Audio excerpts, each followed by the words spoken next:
Alright, just so you know, they can hear us now. Oh, Okay, yeah. Hey!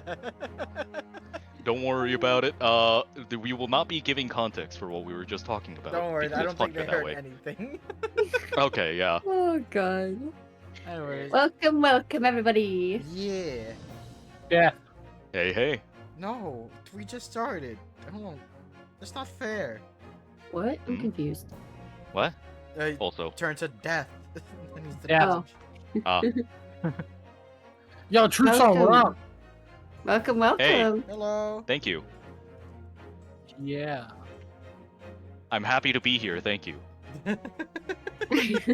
Yeah, you know what I said about how I like just I got just it. found my old Damn it.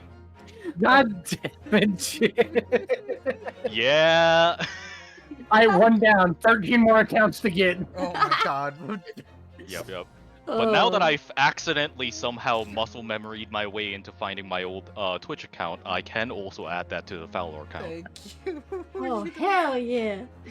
Hey. How did you? Yeah. God, how did you find your old account? Just by... Never mind. Let's. Good question. The power of Fucking alcohol, orc. I suppose. All Bob was right. putting orcs in chat, run. Oh hell yeah. Woo! Ooh. Episode 4: The Adventure of the Clouded Kokoro. Trial part 2. Hey. I gotta get back in character. You're all good. Luckily, we're coming back from a to be continued. Oh right. Yeah. Oh, Wait, shit, that's her not- voice. Because now we're gonna be outside the court, and it's gonna be. Oh wait, never mind. No, we're right Okay, in the so court. Yeah. okay, so it's not just gonna be Naruhodo and. Mhm. No. We're good.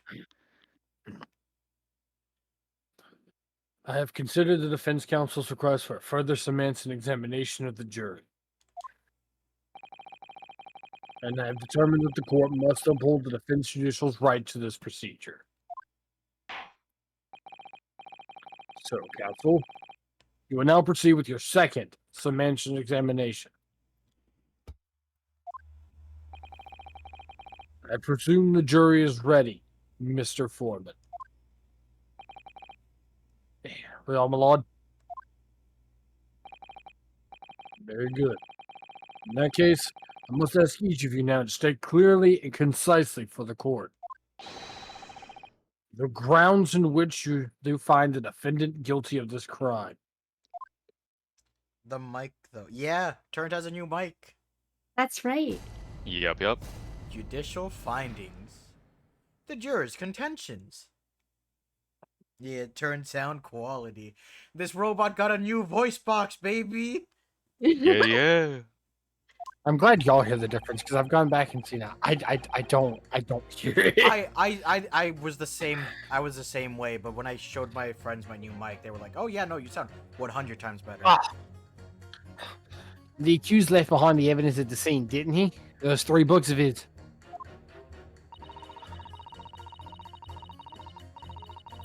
Oh, if there was some novel alternative explanation about how the victim was stabbed, I might reconsider. Also, Bloomin asked, "Why only the voice box? Why not on Fanny?" Because I ain't got the money to afford that much. Oh god, I don't remember how this guy sounds. Ultimate white guy, childlike innocence, super good guy. Okay, Upstanding citizen. even if the woman was throwing books, it can't be related to this crime if the window was closed, can it? That was exactly Yeah, the voice. That's exactly. Alright, good. You just gotta find the right keywords to fetch Yeah. Dearie me, it was only a little book. Hardly life-threatening, even with a direct hit. Look, I just want to get this over with. If I don't bring home some pay tonight, I'll be in a titty bit of trouble. Come to think of it, I had a fire at home a while ago. He gave me the sneezes. Achoo.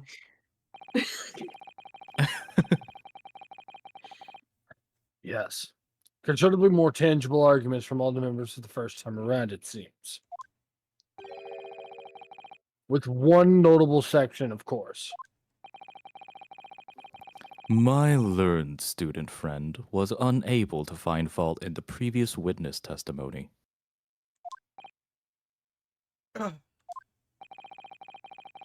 So, the court must accept the fact that it was indeed the accused, seen fleeing from the scene. And moreover, That's the fifth. no one else was even at the scene to commit the crime. Alright, let me just pull out the sixth real quick. If the eyewitnesses are correct, it would seem as if the conclusion is somewhat set in stone. I fail to see how it could be argued any other way.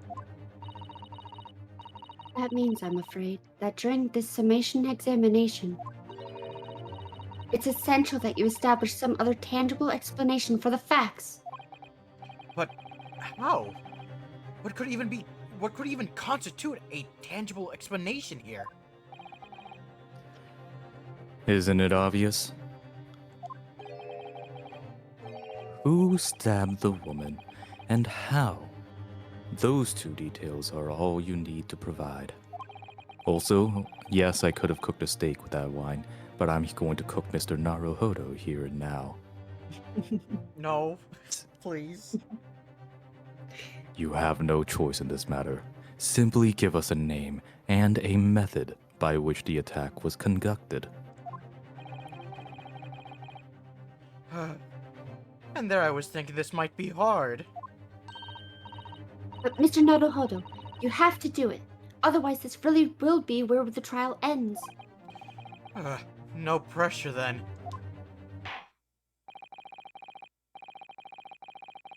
That's quite enough preamble. Proceed with the summation examination, please. I presume you are prepared, counsel? Oh, yes, my lord.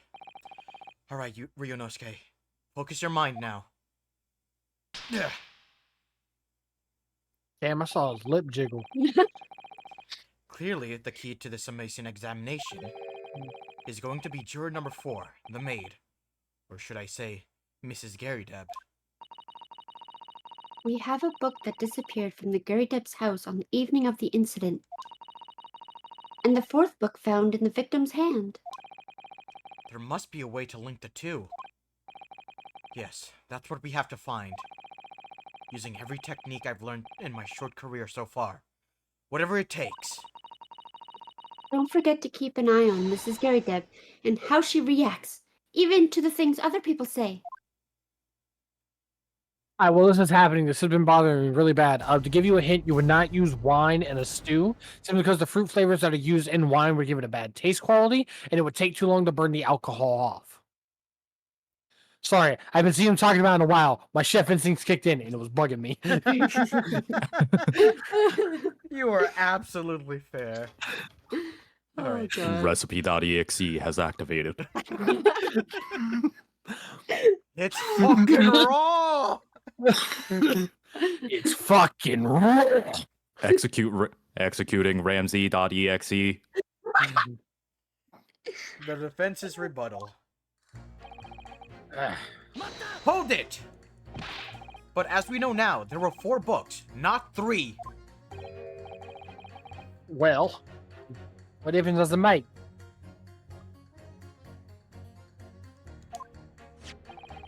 There's every possibility that the 4th book, in fact, belongs to the defendant's landlord. Yes, that's the part I have a problem with. Sorry? Well, at the point the woman was stabbed, this landlord fellow was at home, wasn't he? Enjoying a fiery scrap with his wife or something, he said. That's not exactly how I put it, no. Well, anyway, the point is, the fella and his wife were somewhere else when it happened. I think that's what you call a strong alibi. So it couldn't have been the landlord who did it, which only leaves the Nipponese fella. Oh, I think I just realized what he's doing. Why he's facing to the left. Right. He's oh a wait. coin. Because he's a He's a banker. Because you know how on coins they have people facing Have to you the also left? not noticed that he resembles Abraham Ah. Lincoln ridiculously well if you remove the mustache to the beard? Yeah. He's meant to be an Abraham Lincoln, Ah. and that's why he's looking that way because of the penny. Yeah. Oh my god. Oh. No, That makes Strig, sense It's to You me. know, It's safe, I Yeah. swear. It hasn't become spicy yet. not yet.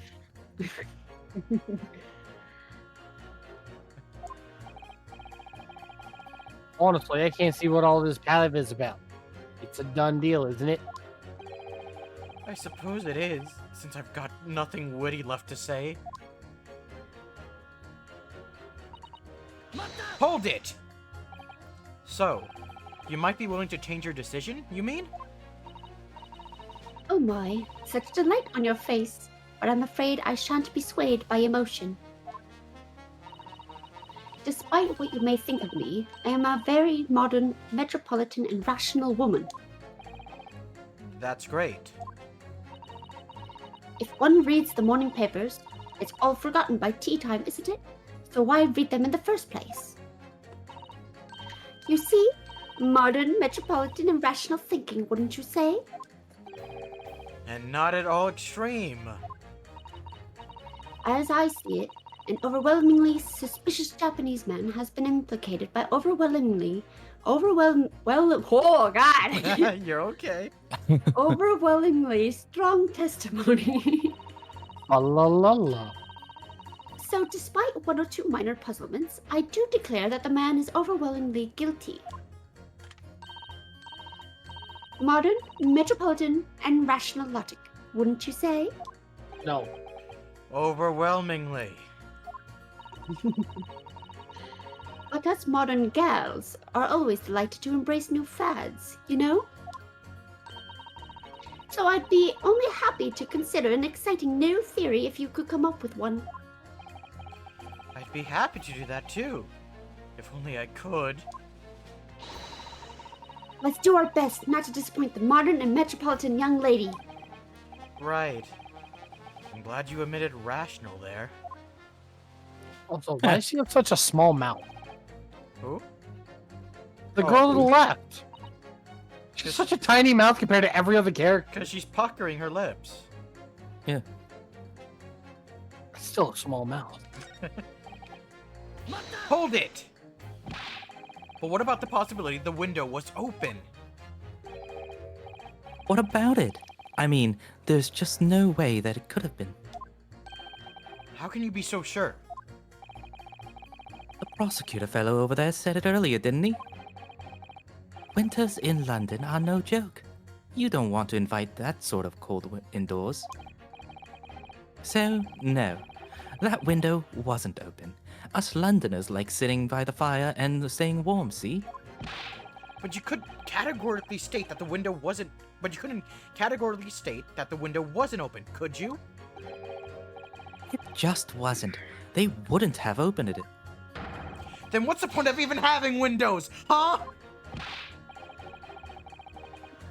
Counsel, you will kindly refrain from childish bickering.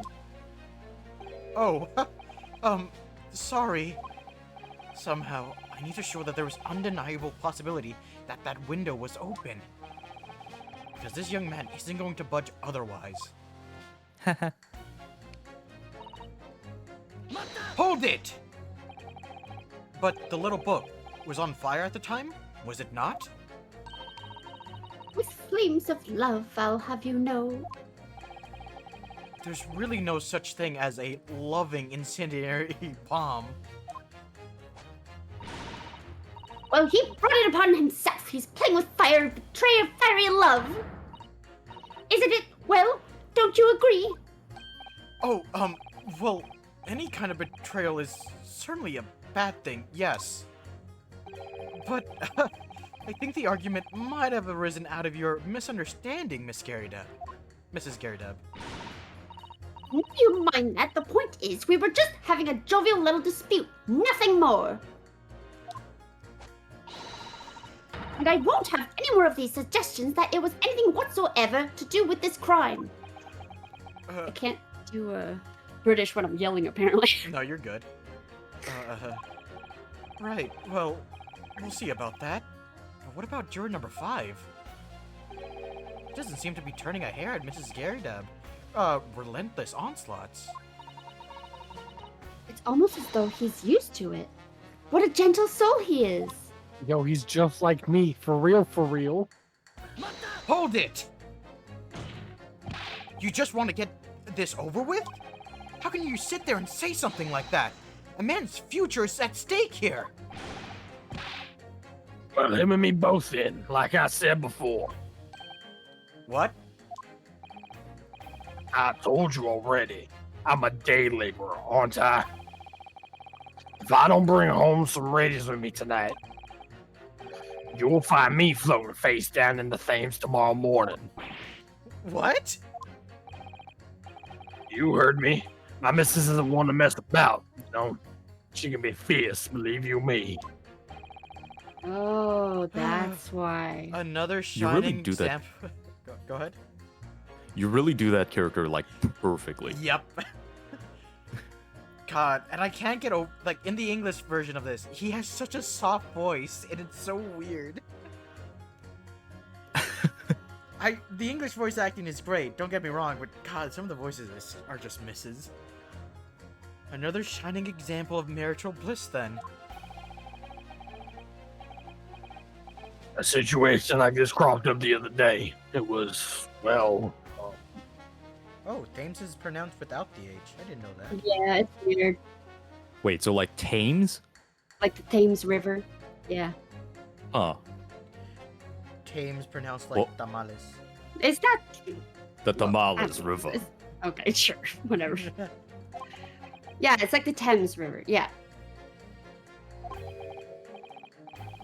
you know, it's funny, but I can't quite remember.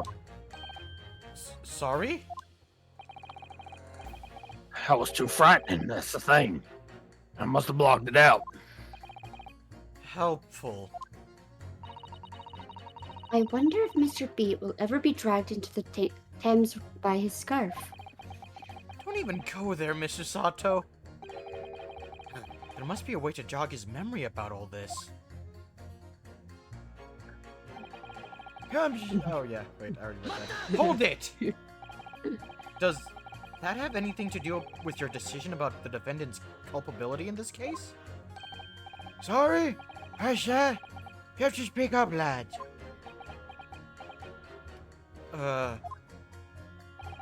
Alright, could you tell us more about that fire? It was last winter. My grandchildren baked me a lovely cake on my birthday. It has 75 candles on top of it. What a sight to behold it was. You put candles on cake? Was it some kind of devil worship? Of course not! It was an angel cake! To celebrate my birthday, obviously. I never thought that... Yeah, you're right. Maybe they didn't put candles on cake everywhere. I never... Yeah, I Yeah. never thought of that. It seems that's a common custom here in Great Britain, Mr. Naruhodo. Anyway, I must have all my puff to blow them out. Only I must have blown wrong somehow. The flames didn't go out, but candles went flying all over the room. The furniture caught and everything went up. The whole place filled with smoke. Definitely sounds like devil worship to me. And by the sneezes, I presume you mean a cold? But how did you catch a cold from a fire? No. What a fiasco it was. The grandchildren, bless them, to water over me as they tried to put out the flames. And then, because the whole room had filled up with smoke, of course, we had to open up all the windows to clear it. Aha. The windows? The biting winter air rushed over me like the devil dancing on my grave, it did. I caught a terrible cold from it. It put me in a hospital for a while. I won't forget that birthday in a hurry. I knew it was some kind of devil worship all along. Something about this old man's story is playing on my mind for some reason.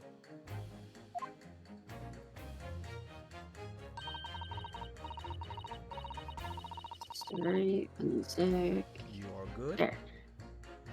We need to demonstrate who, apart from Mr. Natsume, could have attacked the young woman on the street, as well as how he or she could have done it.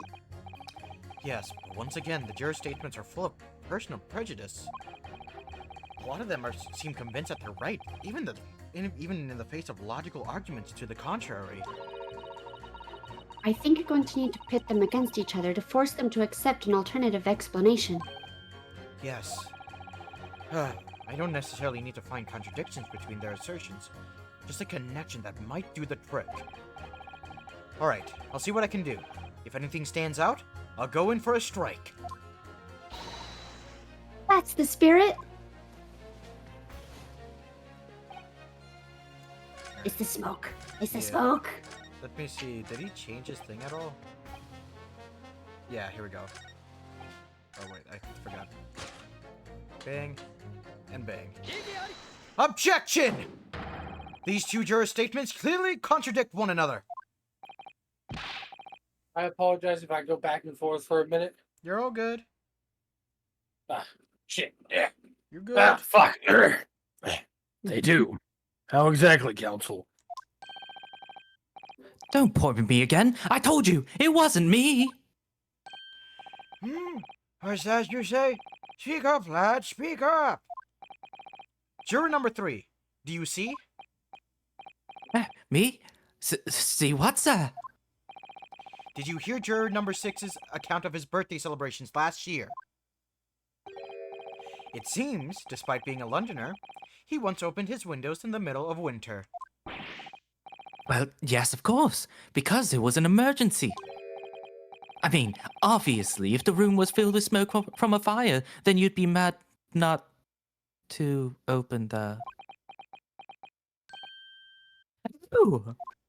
We have a smart juror, guys. We have a smart juror. Let's go. Exactly. On the day in question, at the time of the incident, there was a fire in the Garydeb household. And Mr. Garydeb had the following to say about it. The whole place filled with smoke. Oh, my hat! Excuse me! I'm sorry, that little image that showed up when you moved to her, like, of the guy. They're just super happy. Yeah, it's like, Juror number 4, do you have something to say about that?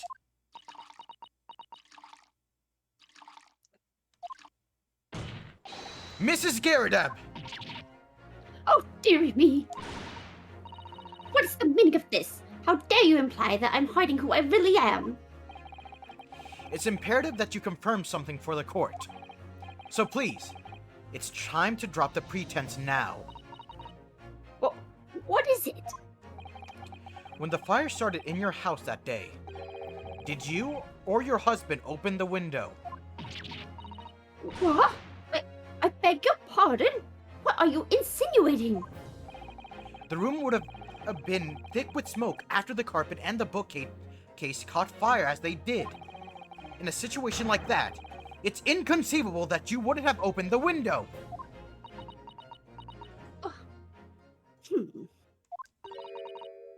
And what if we did? Ugh. Oh, all right then. Yes, you're right. My husband was frantically trying to open the window, which can't have been easy since I continued to give him a justly deserved book battering. That's assault. Even though your house was on fire? Oh, you never stop throwing until the anger subsides. It would be terribly bad for the nerves to do otherwise. Jeez. Of course. this is I should have realized. domestic abuse, Your Honor. Yeah, no, I'm gonna actually have to agree with Van Zeeks on this.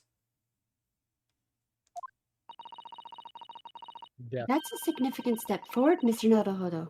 You've managed to establish that the window was open.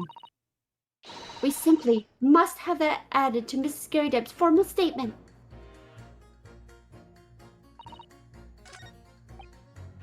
Here, I think I have to also do this all over again. Yeah, because I interrupted them. Mm. Hmm. Oh, wait, what? Uh-oh. Hold it. Oh, never Oh. mind. I'm sorry, but in forming of the jury, I have to what? Fucking words. What? I'm a banker, don't forget. An educated man. There's just no contradiction as far as Wait, what? No! No! My star! quite so, Mr. Foreman. I will not permit a whimsical attack against the good members of the jury, I'm counsel. confused. My star! Okay, so I guess... Oh, so I guess He this did is it just... backwards. Okay, so I think what's going on is that I just have to break down Mrs. Garydeb's things. Yeah. It's very important to listen carefully to every juror, Mr. Naruhodo. Then you can decide where the contradictions really lie, if there are any. Oh, wait a minute, I didn't read it Yeah, that properly. was different. The window could have been open at the... yeah, it's definitely a possibility. Ah, so I fucked up. That was my bad. All good. Mm-hmm. Hold it! The fourth book found at the scene of the crime shows very obvious signs of fire damage. And the title of the book is The Lion's Pride. The same title, in fact, as the book that Mr. Garydeb told us that he'd been reading. Oh. Well, I really couldn't say. On the day in question, did you or did you not throw that at your husband? The copy of The Lion's Pride that he had been reading?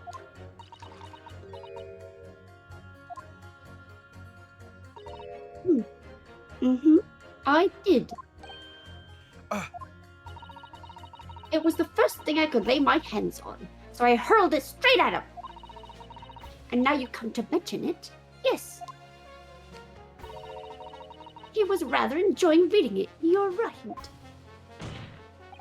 Why did you not reveal this information to the court from the outset? Because I couldn't, you insolent little man! I didn't remember! At times like that, you pick up and throw whatever you can lay your hands on as well, you know. I really don't. I barely noticed I was throwing a book, much less the title of it. Oh. Oh, hello. Excuse me! What is it, juror number 5?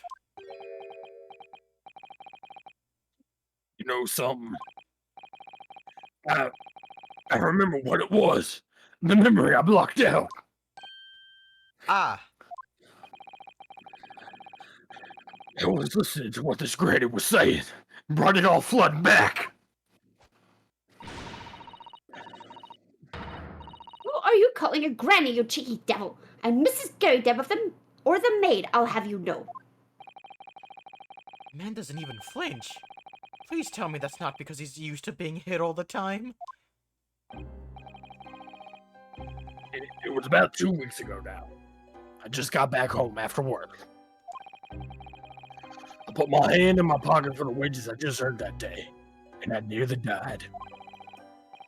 There was a hole. Every last penny had dropped out. Oh dear, what a disaster.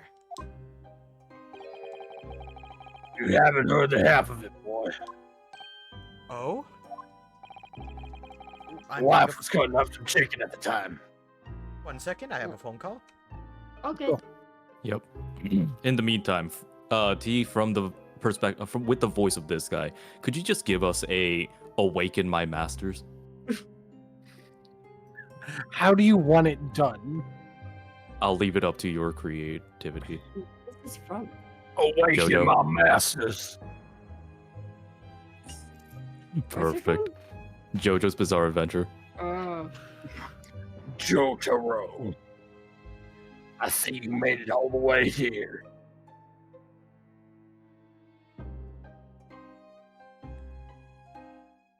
But yeah, my theory, I think, yeah, I think he's used to it because his wife, I think his wife beats him.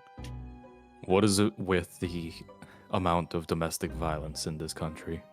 I know. I'm back.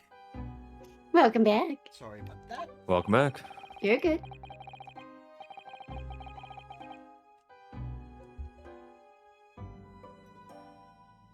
He's paralyzed in fear.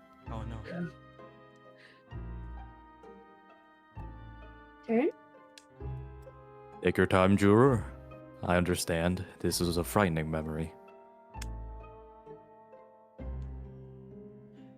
think he went to go do something real quick. I Uh-oh. see. Do you want me to take over for a bit? Yeah, sure. I could hardly get the words out, but I told her straight. I lost today's wages, love. I can't do it. I'm back. Oh, there we go. All right, do it. Take it over. Yeah, You just had to give me a minute. God damn, my You're- lasagna finished. you're good. You're good. You're Yeah. good. Then you can read. Ah.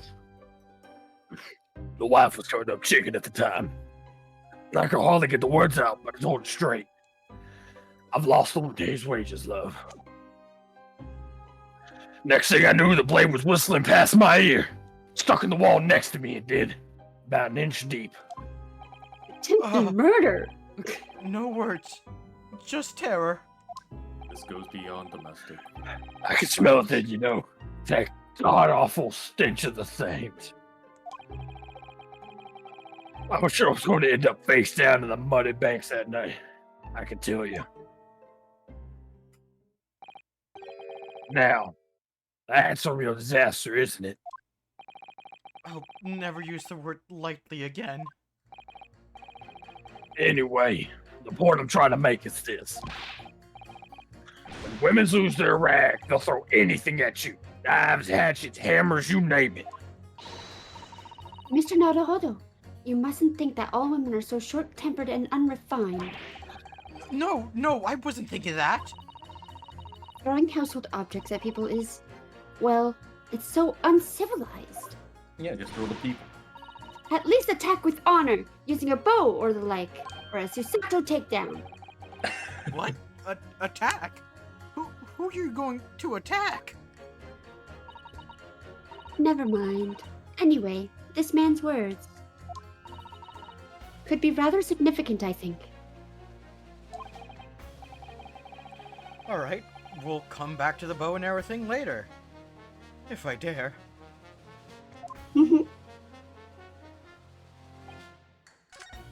Okay. I'm sorry, real quick. Just reading through chat a bit. Is it actually, like, I'm sorry, how common is it? Is this, like, this can't be right. I've gone axe throwing. It's a lot of fun. And with that, I escape. He just laughed. All right, so let's see. New statement added. A woman in a rage will hurl almost anything at you. The kitchen knife really brought that home to me. Hold on. Uh, He said that happened when? So 2 that weeks happened ago. like 2 weeks ago, yeah. Okay. I think it's this. If Do there's we need another- to break down? It was to prove a point that women will throw anything. So I don't know. I think wonder s- if you have to do Mrs. Garida. Well, Do we no. need to Maybe. break down his sentence? If there's, I think it's more that his statement proves that, like anything that like is like supporting her, like the maid statement, maybe. maybe. If there is some novel Or- alternative explanation about how the victim was stabbed, I might reconsider. A woman- I do not think that it's this guy's wife throwing the knife out the window and Maybe. killing the victim. God. I'm just doing this so I can just read through everything easily. Yeah. The accused left behind the book at the scene, didn't he? Those 3 books of his. If there was some novel alternative explanation about how the victim was stabbed, I might reconsider. The window could have been open when the woman was throwing books. It's definitely a possibility. Now that you mention it, yes, the window was open at the time. I'd clean forgotten, but it's true. A woman Wait, in a don't we rage- pit those two against each other? I Which one? think it's hers The on woman and the his. guy. Yeah. Yeah. Because he's the- saying it could be open and she's saying it was. Oh, okay. I think his updated statement will come in, like the big guy's updated statement will come in later, maybe? Maybe. Wait, but didn't we already do those? No, two? we No, did the his- old guy in him because the old guy said there was Oh. a house fire. Yeah, Gotcha. he interrupted the maid's thing. Yeah. Gotcha. So let's do this. So Nope. Mhm. Oh no. Oh, damn. Yeah. Shouldn't have been Whoops. throwing books, should have just thrown ass. this No. one is super annoying and difficult. Ah, no, my star. I'm taking another one of your stars. Give me 1 second. You know what? Just in case, I'm gonna save because I feel like I'm going to. I'm gonna just do this real quick.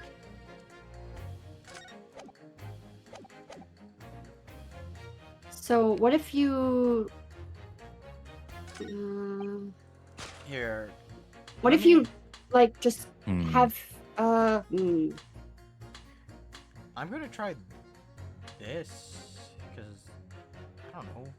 It makes sense in my head. I get the I idea. don't think it's that. Okay, to be fair, I understand where Phoenix might be coming from. She's not interested in finding the truth. She's interested in finding a fun story. So, like, saying this might delay things on her part. Hmm. Though, I... Wait, we have to find something that contradict each other. Yeah. Can you go back to the maze real quick? To the maid. Yeah. Yeah, because we did these two. These. I'm didn't work. sorry, could you just stay at the maze? Sorry. for a bit? You should be. No. Hmm. No, I don't think that's it. And then go to the other woman.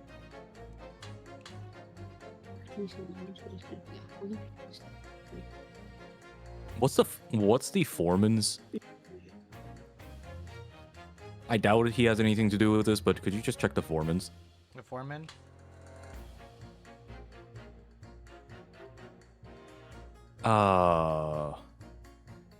Is there one where it's like somebody threw a book and then we could use that on him? No, I don't think so.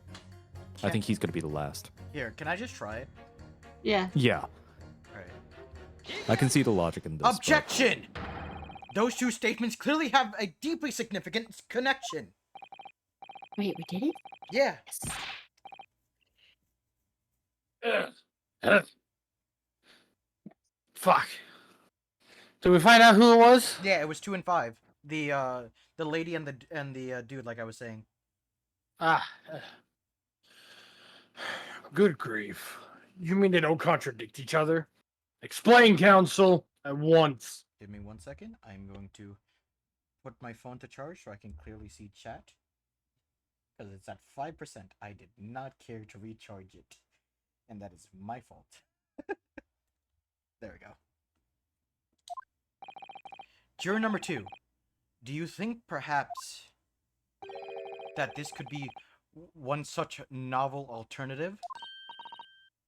Oh my, whatever do you mean? An alternative explanation as to how the victim was stabbed in the back. What are you talking about?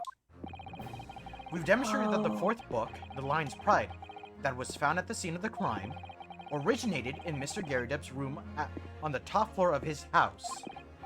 Therefore, it's equally possible that some other object besides the book could have found its way from the Garydep household to the street below. Yep. What's that now?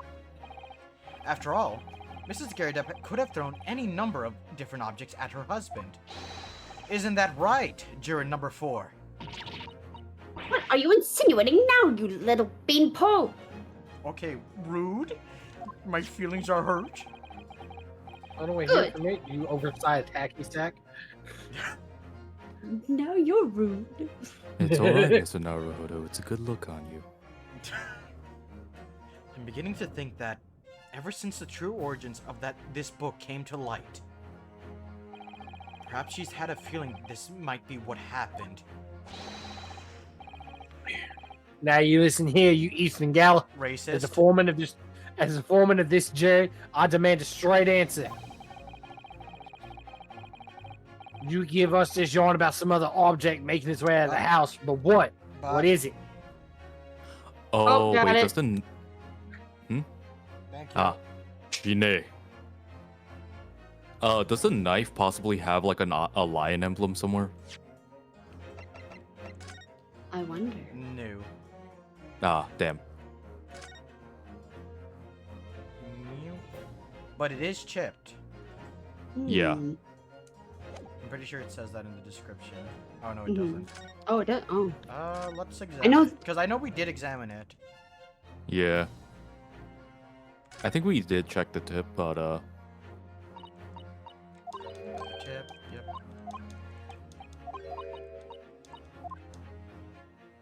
Yeah, it didn't update, so, okay. hmm.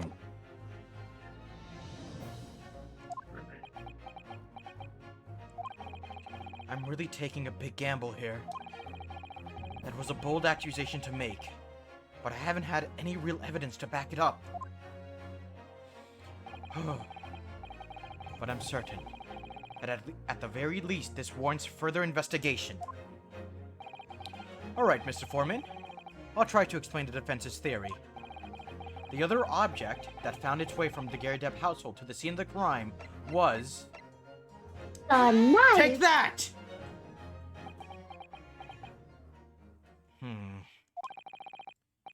Juror number 4, Mrs. Garideb.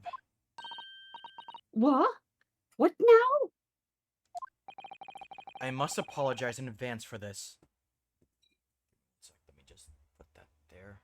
Then, yeah, Maybe the opposite end. there you go. Yep. No, I was moving my phone to be on my desk. But Oh, it's okay. like right next to my mouse, so I Gotcha. gotta make space for it. There's actually a way to make it so the it doesn't show your mouse. No, I do. I do have that on. It's just that it's Ah. not on. It's not on for Discord Oh. streaming. Right. I Hmm. forgot that's what I was looking at. Yeah. But I need you to confirm something else for the court. This knife. Have you ever seen this knife before?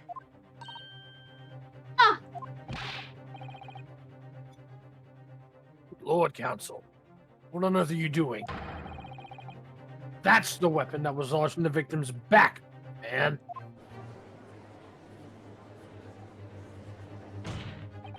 My lord, remember that when the victim was attacked, Mr. and Mrs. Garideb were in the throes of an argument. Mrs. Garideb was hurling anything she could throw at her husband, who had been backed up against the window. A window that had been opened to clear the smoke, and through which a book sailed to land at the crime scene. You can't seriously believe that. The book was found in the victim's grasp.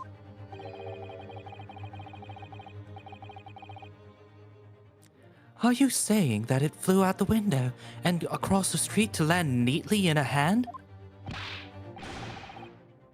Huh? Even my missus ain't got aim like that. Yes, I admit there are many details we don't yet understand. But that's the point. That's precisely why. We must not allow this trial to end. Not right now. Oh my. Mrs. Garideb, your answer, please. Have you seen this knife before or not? Oh.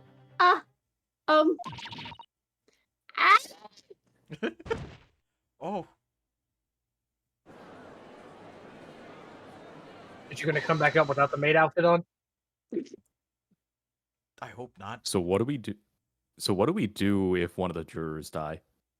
I don't know.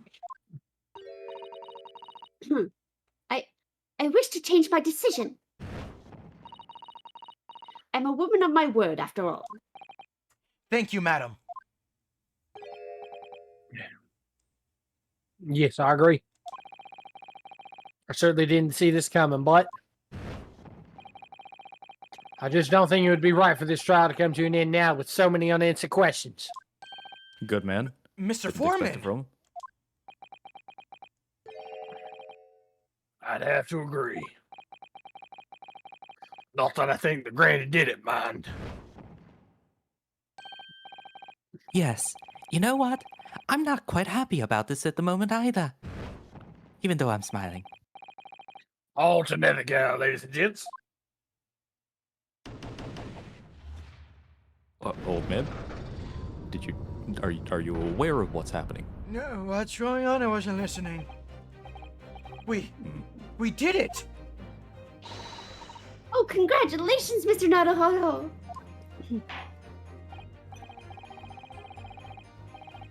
So, as a result of the defense dimension examination, a number of jurors' leanings have changed. 2 jurors called guilty, against 4 now calling innocent. Accordingly, the opinion of this court is divided. This trial will continue.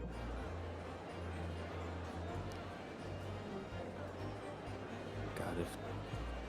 Unfortunately, King's not here, so I can't make a debate scrum joke. Oh, wait, no, he hasn't played V3 either, damn it. Now then, Lord Van Zeeks, how does the prosecution wish to proceed? New glass? How many glasses You do are you right. have? I have a box under this. Just picturing that. Anyhow, this trial is rapidly descending into a farce.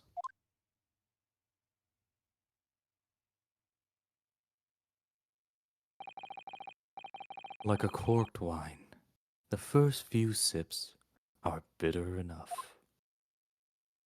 What the fuck? Man, I have a box to go through!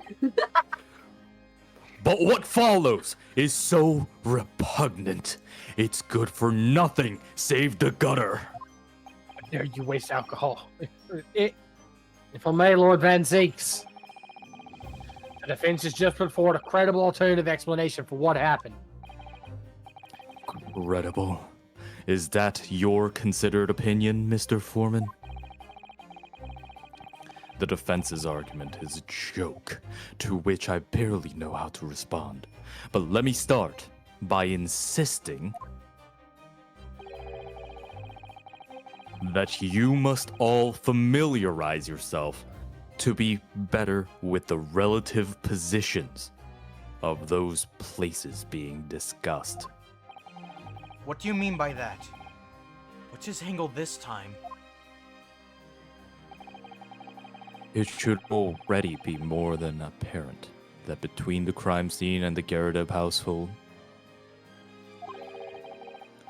runs a rather wide street, Briar Road, Oh, yeah.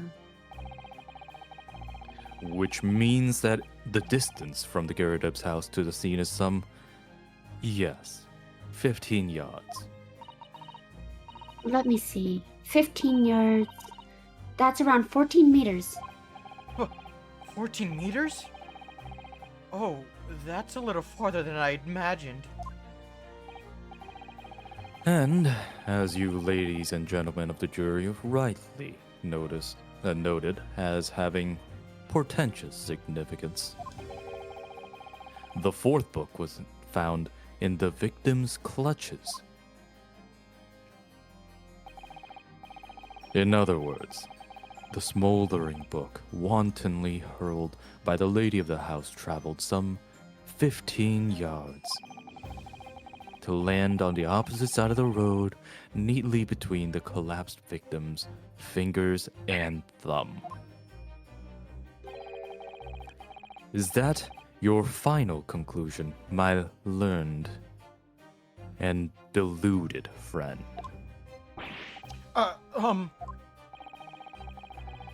And did the jackknife follow a near identical trajectory to plunge into the middle of the victim's back? This fantasy is somewhat stretching the notion of having a bad day for the victim, I think. Don't worry, Mr. Bob, I'm terrible at math too. Math is indeed difficult, less so than meth. Even those pathetic serialized detective stories have more believable plots. I'm talking to you on the chandelier.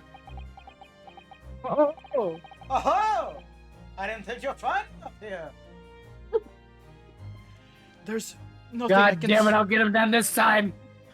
There's nothing I can say to that. That prosecutor loves the sound of his own voice. Miss Hey, Usanto! Serialized detective stories are pathetic, are they? How dare he! He struck a nerve. Maybe let's pick our battles here. My lord, might I be allowed to speak? As judicial assistant, you may speak for the defense. Yes. Go ahead. The prosecution may consider the idea of fantasy. But what the defense has postulated was believable enough to persuade the jury to change its leaning. And as such, the court has a duty to explore this alternative explanation as thoroughly as possible. Oh. To that end, juror number 4, Mrs. Joan Garydeb, must be called to testify and submit to cross-examination.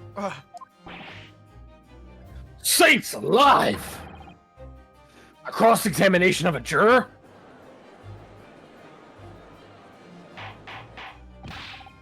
Order! Order! Order! Well, this is highly irregular. It is unprecedented for a member of the jury to be summoned to the witness stand. Objection! I don't need this anymore. I was about to ask for some. I have another bottle under here if you'd like. Give me 2. Very well. As for this case, it is also, as well as the testimony, it is also unnecessary. Lord Van Zeeks? There are already witnesses in the stand whose testimony the defense may further cross-examine. If my learned friend's farcical theory has any truth in it,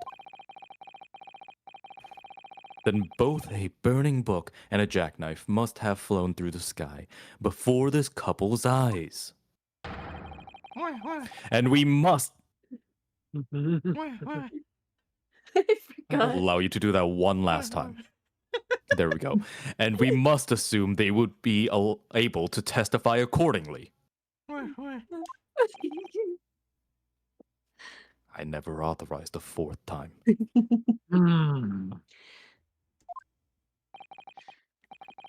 What say you, witnesses?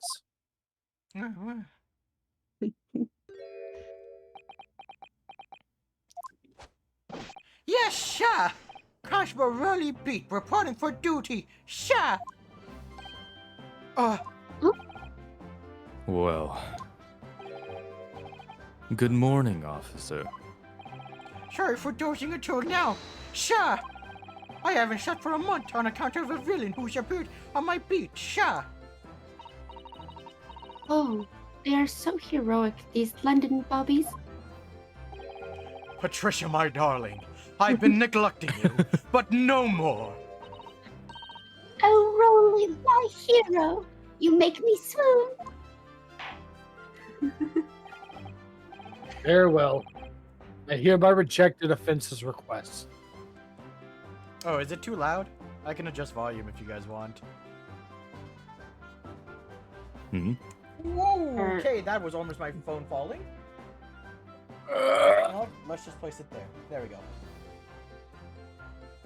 Alright. Is the okay? Oh, And order the witnesses in the stand to testify again. State forthwith before the court any details pertaining to the defense's alternative explanation of events. Yes, sir! Oh, Mr. Bob says, no, I meant did it help with stream since the bot said. oh no, no.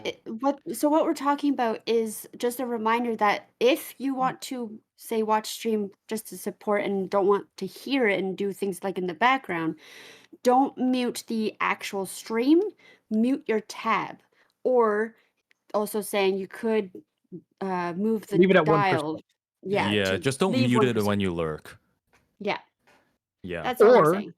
Or you could turn up the volume by spreading it to your friends and making other people come here so they could follow Indeed. Blue_Phoenix 185 and get into Indeed. affiliate. Wait. We gotta get this You man should to convince them affiliate. so that you can make them come to this site on their own, so that each of you can be listening multiple times, and the cacophony will be music to your ears. Say, you know what?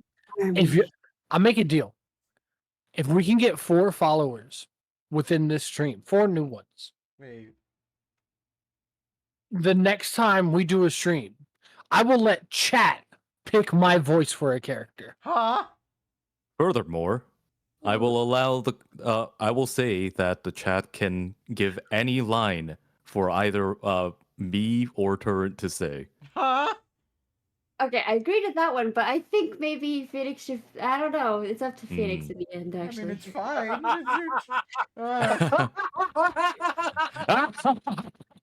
I'm scared.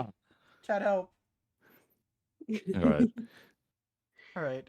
Constable beats a report.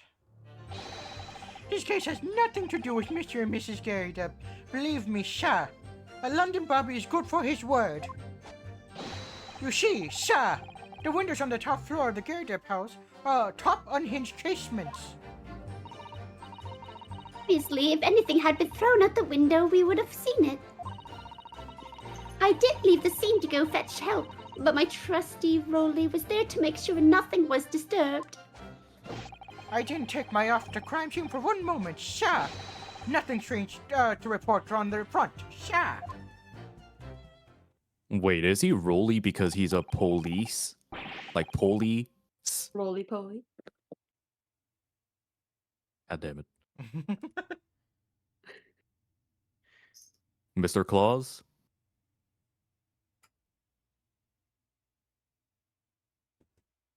Oh, right. Let me get him his Yeah, wine. No hope from Chad. Chad decides all. Chad will go rabbit. Oh, God. Yeah, that's what I'm like. I don't know if. Nah. Oh, I'm coming. I'm coming. He coming. Lord, he coming. I'm waddling. Sorry. You good? I heard a loud thud and one of my dogs had slipped and fell. Oh, shit. Are they Oh. okay? Oh, The they're fine. baby. Wait, hold up. How- Which dog is it? Lilith. Okay, Aw. so it's not the one. No. Okay. Then Ah. Okay. Well, this is quite startling. Top hinged casement windows. That detail was not in the police report, Constable. Yes, sorry about that. I must have been a little drowsy. Ahem. You cannot excuse your sins with drowsiness every time, Constable. No, sir! Sorry, but... what exactly is a top-hinged casement window? And you. You cannot excuse your ignorance with such trite remarks, my learned friend. We don't And you need to stop being racist. have those type of windows in Japan. Silence, Fucking Phoenix white trite. people. Of course. Sorry. I found it, Mr. Naruhodo. Cast your mind back to the windows in Mr. and Mrs. Gary Depp's room. Alright, I'll try. So the window opens in order to allow air to circulate inside the house. But as it's a top hinged casement window, it swings open along the upper edge, you see?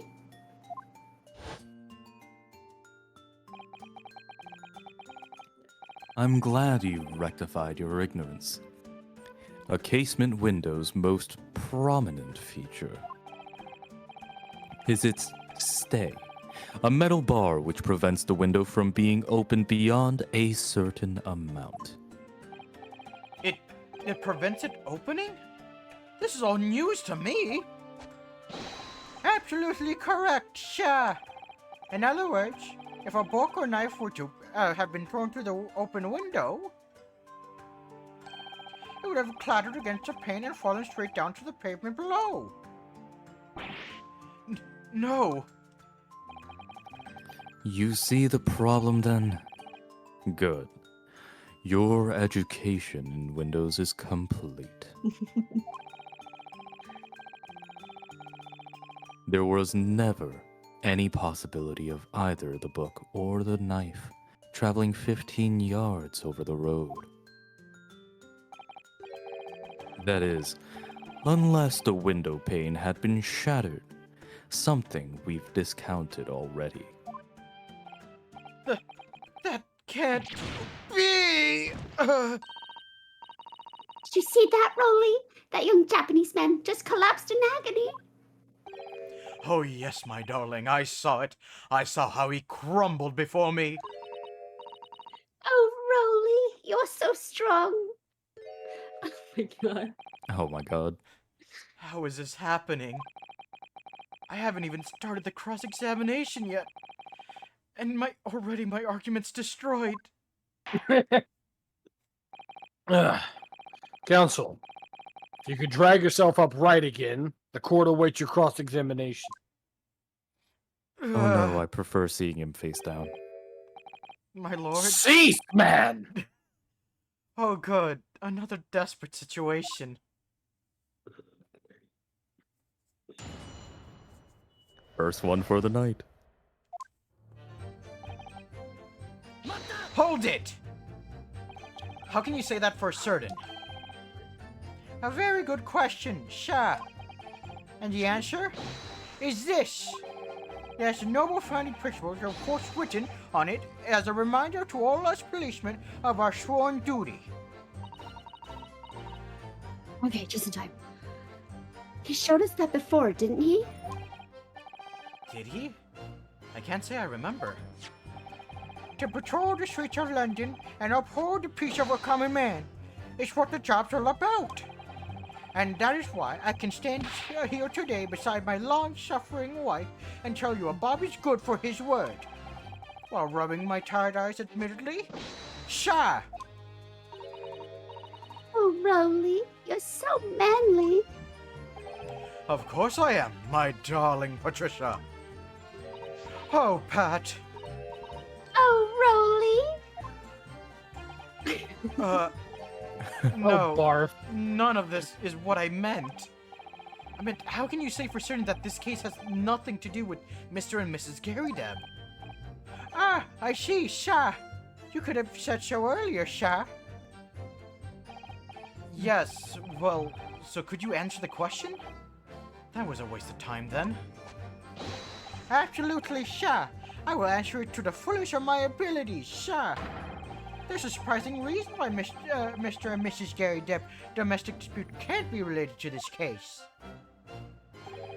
But before I get into that, Sha, just one thing. Yes?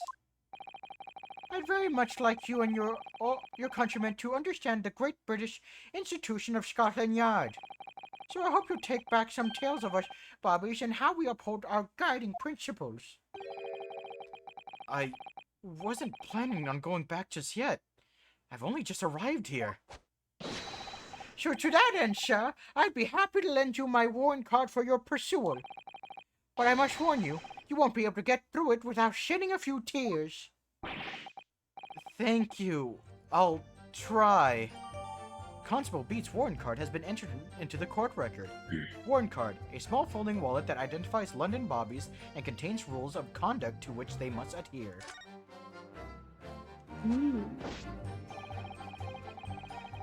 Is this not something that should have been given immediately? Also, we should probably check that. Yeah. I don't think so. Because it's just it's his thing. It's just like, hey, this is what all Bobbies have. Yeah, it's just a Oh. guidebook. Oh, so we can't look into it? No, we can. Oh. But like, it makes sense why he didn't give it earlier. Because this is just his. This is just like his ID card, basically. I mean, yes, but like, I mean, I guess for any other lawyer that like they wouldn't have needed it. Yeah. Okay, give me Yeah. 1 second. My dogs are going nuts. Oh, you are all good. We'll read this for now then. Yep. Principles of policing. Item 1. A policeman will strive to preserve the peace within his allotted beat. Item 2. A patrolling officer is expected to walk 20 miles around his beat every day for the furtherance of a community relations. Metropolitan Police Regulations. Emmett. Item 1. Any crimes fall under the jurisdiction of a beat in which they are discovered. Item 2. When a crime is discovered on his beat, a policeman must assist with initial investigations and help detectives. Okay. Well, he reported it to the beat, so that follows rule number 3. Yeah, because it wasn't on his beat, it was on someone else's. Right. Yeah. Hold it! By which you mean they don't open fully, is that correct? Yes, sir! They're just there to allow a bit of air through the house, you see. So they're restricted as to how much they open. And therefore, anything thrown out the window from inside the room would simply strike the pane and fall to the street directly below. For clarity, allow me to mark the map. Right here. Here is the location where the object would have fallen.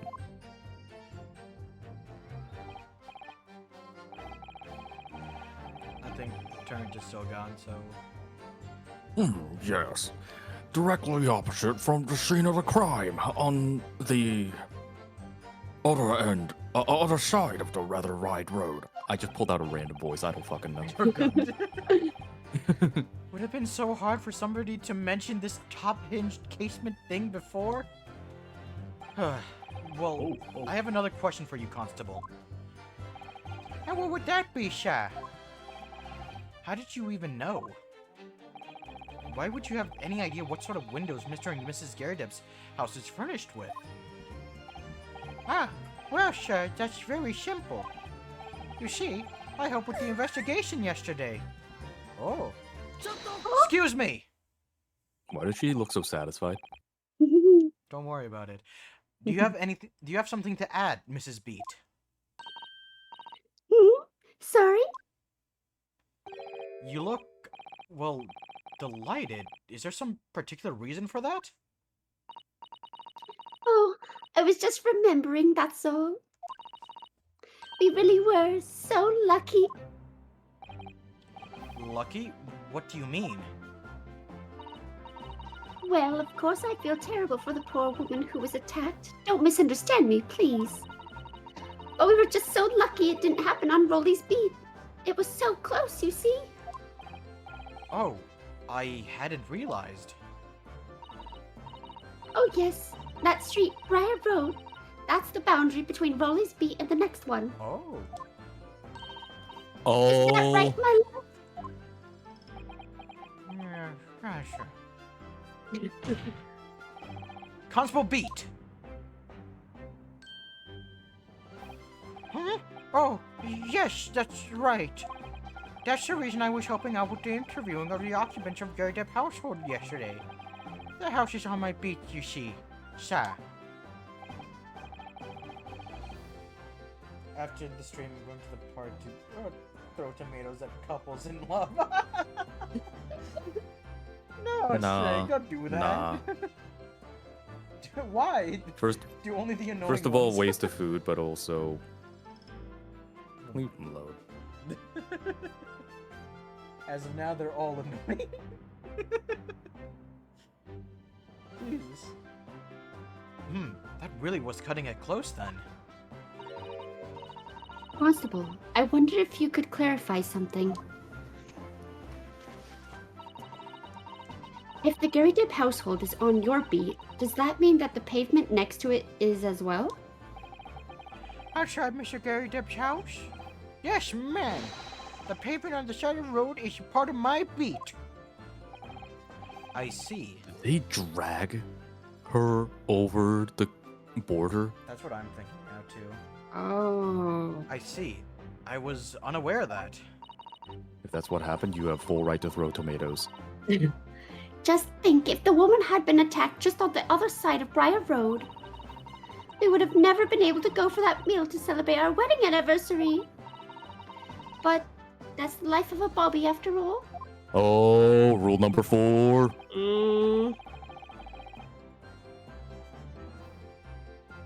Turner's still gone, I think. Oh, extraordinary people are bobbies, tirelessly working for the benefit of all Londoners. Nice. Good job on the whole part. Do you know what I think? I think it was the good Lord's way of rewarding my Rolly for all his hard work.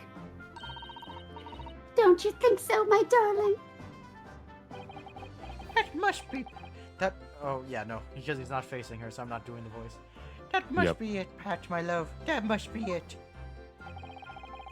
I think perhaps we should make sure we have that information officially on the record.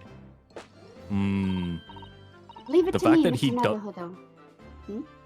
The fact that he didn't do the usual, like, voice change and, like, starry-eyed thing is suspicious.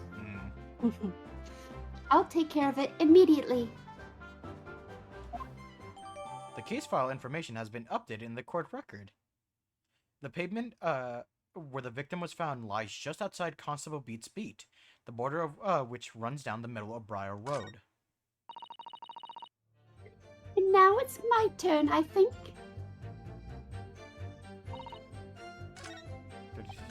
Oh. Did his thing update? Oh no. Okay, so I No, guess it wait, only is it updated- Rolly? Wait, is it Rolly beat because they rolled her off the off his beat? Oh god, I hope not. But she had a knife in her back, so I don't think they'd be able to roll her. Yeah, they could have put it in afterwards. Hold it! But according to my notes here, the sun had gone down, and it was already, and it was dark.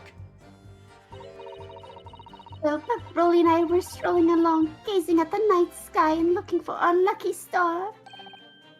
Sorry? A star that will guide us to eternal happiness. Can't it guide you to answer the question? If a flaming book had cut across the sky in front of us, it would have lit up like a shooting star. And if I'd seen a shooting star, I would have made a wish upon it. Let Rolly be an inspector, I would have said, 3 times at least. Of course. What with the smog and everything, we couldn't actually see any stars. In short, are you trying to say that neither a book nor a knife crossed the sky before you? Yes, sir, that is correct, sir. As sure as the night sky in London is starless, sir. It certainly seems like they're telling the truth. And then we saw the poor woman fall to the ground, so we ran over to help her.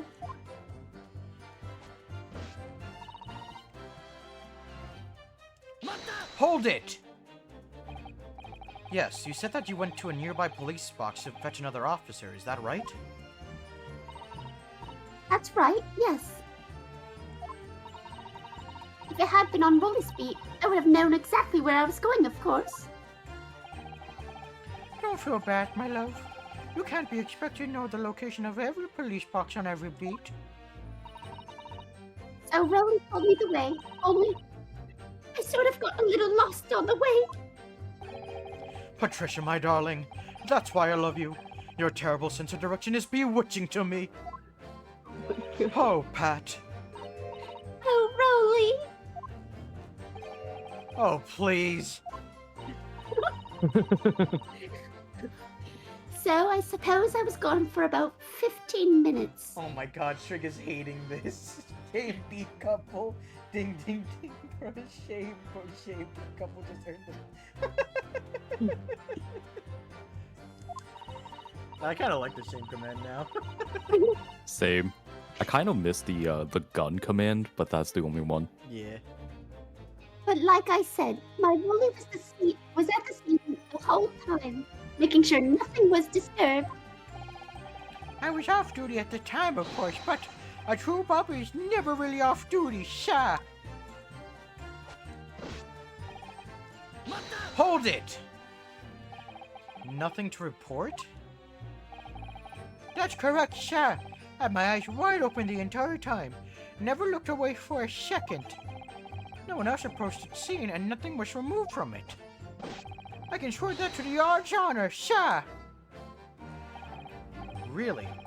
That seems a little strange. Beg your pardon, sir?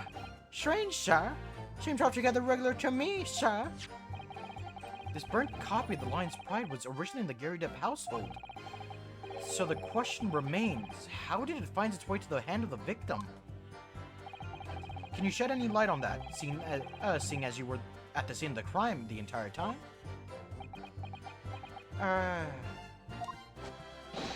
Aha! Could be a different copy, sir? One that just happened to be burnt as well? Even if that were possible, why would the victim have been gripping a book like that in her hand? As we can see from the photographic print, she had a bag over her shoulder. Well, sir, that book was in the lady's hand from the moment we arrived at the scene. Is that so? There's something about this statement that's not sitting right with me.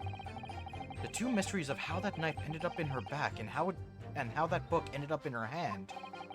There must be some common thread between them.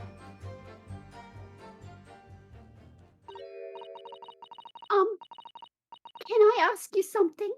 Please, Mr. Lawyer, sir? Oh, yes, of course. What is it? You're doubting us, aren't you? I can tell. What? I wasn't really. I mean, what's she doing? Please, just because I'm a woman, it doesn't make my testimony any less valuable. That's sexist. You might just see me as the wife of a policeman, but I'm a woman of my word, I am. What? Can you go back and sleep with the button? I really don't ever suggesting that I doubted you. No excuses. I don't want to hear it. What? My voice will be heard. My lord, you'll let me speak, won't you?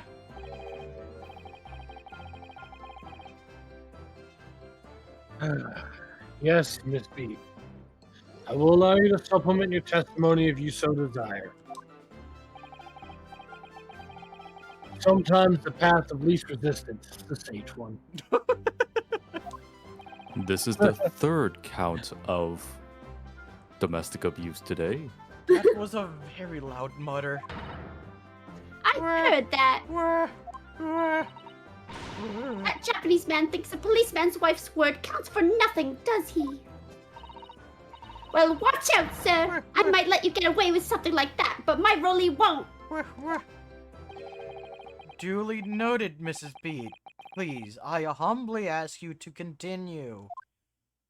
What could she possibly be about to say, I wonder? Can we please send Susato to go over there and Susato take down her? I wish. Susato, take down! Shotgun. So this is a new statement. Oh. Oh, yeah, it is. Hurry.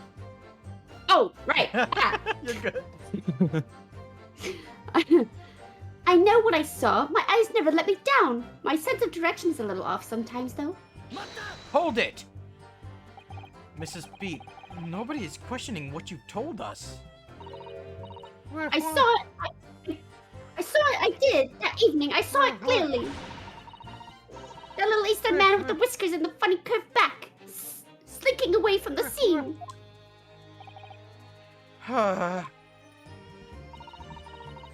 And I know what I didn't see as well.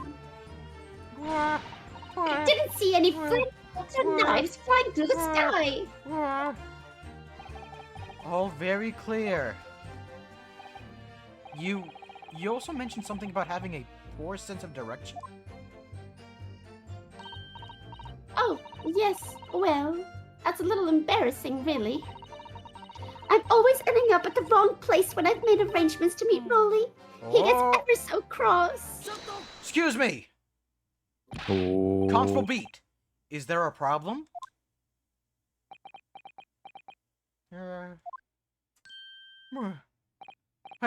Huh? No, sir. No problem at all, sir. Did your wife's remark just now bring something to mind, perhaps? Oh, well, in a way, sir. Yes, sir. I was just remembering the same thing happened that evening is all. You mean Mrs. Beat lost her way? On the night of the incident? Well, you see, I sent her off to find a police box in the next street over from mine. But she was gone a fair bit longer than I was expecting. I thought she'd be back in 10 minutes, but my darling has got a good 15 minutes. Oh, Rolly, you're so tea. But the reason I was so long was because, okay, silly. The bouquet? Sorry, what bouquet are you talking about? Oh, it was a present for our wedding anniversary. Rolly's so romantic. He saved up for it with farthings and halfpennies he found in the gutter while doing his rounds. Yes, how romantic! I'd forgotten all about it until just now. Had you, my darling? Ah! Oh, yes! But that was just between us! No talking about it to anyone else, darling. You have to promise. Really? Oh. What was that all about? Constable Beat looked very obviously troubled during that exchange. I'm afraid I can't offer any useful insight, Mr. Naruhodo. But I'm quite sure of one thing. We have to ask Mrs. B about the bouquet. Mrs. Beat, this bouquet you mentioned. I'd like you to add details about it to your testimony, please. Oh, really? Yes, I'd love to. If it'll get the domestic terrorist thrown in jail.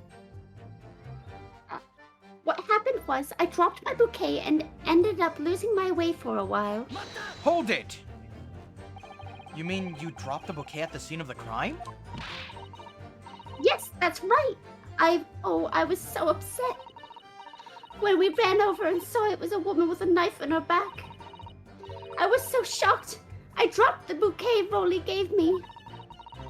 It was in a dark spot where the streetlights weren't casting any light, so I didn't notice at first. And then you went to the police box to report it to the policeman whose beat it was on? Yes, and I came back to the scene together with the other constable you see. That's when I spotted my bouquet again, but the funny thing was, when I went to pick it up, it was nowhere near the victim's body at all. In case you need reminding, Mrs. Beat, the victim is not deceased. Also, he did move it. I was all flustered for a moment before I heard a voice calling me from the other side of the road. Your husband, presumably. That's right, silly me. I'd gone over to the wrong side of the street. He did. Jay, Although I'm going to blame the bouquet this time. I can't think of how it got there. I really can't. So the bouquet somehow moved from one side of Briar Road to the opposite.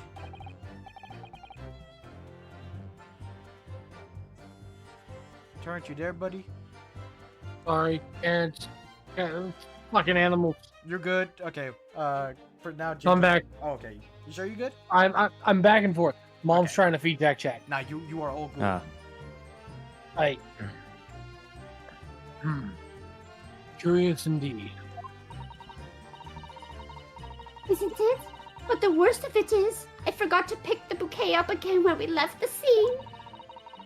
That beautiful rose Rolly bought me, with that change from the gutter he spent so long collecting. Wait, a single rose? is the bouquet? Yeah, apparently. By huh. By bouquet. Do you perhaps mean this sorry, solitary rose? Damn, fuck Oh, you, dude. He tried. Oh, Oh, Do you see the patchwork on their clothes and his helmet? Like, come on, man. Yeah. He's trying. also, you cut Also- out severely, Ari. Also, I do want to bring up good at bitch. You're good. that's one singular scarf. Yeah. Yeah. I mean, to be fair, that's less a poor thing and more like a cute couple thing. Yeah. Well, stereotypical one anyway. Wah, wah, It's the bouquet Rolly bought me for our anniversary. With old bits of change he found in the gutter. wah. Maybe just call it a rose? Tell us, Lord Vengeance. Where did you come by the flower?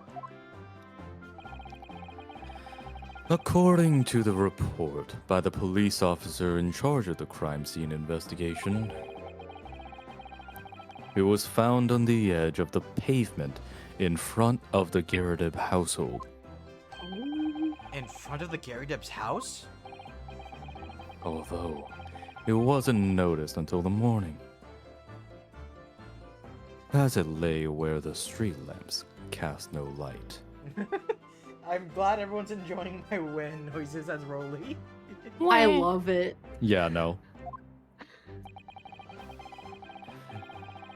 It was believed to be of no relevance to the case since it was found on the opposite side of the thoroughfare.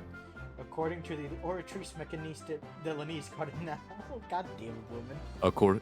According to the Oratrice Mécanique d'Analyse Cardinal. The Oratrice Mécaniste and Anise Cardinal. I don't know how to pronounce that. Is it Whatever. my turn now? Do I have to pronounce it? I suppose everyone did it. Oratrice mécanique d'analyse cardinal. Huh? What? What? What's happening? I'm confused. think I am she's also happy that- very I confused. think that she's happy everyone said it. Wait, but why am I being called out? I don't know. We now return to the Oratrice Mécaniste and Anise Cardinal. Oh wait, is this a meme? It Yes, is. It is. It is. Oh. Yeah. Oh, I had no idea. Oh, thank you, sir. Thank you. Could I have it back now, please?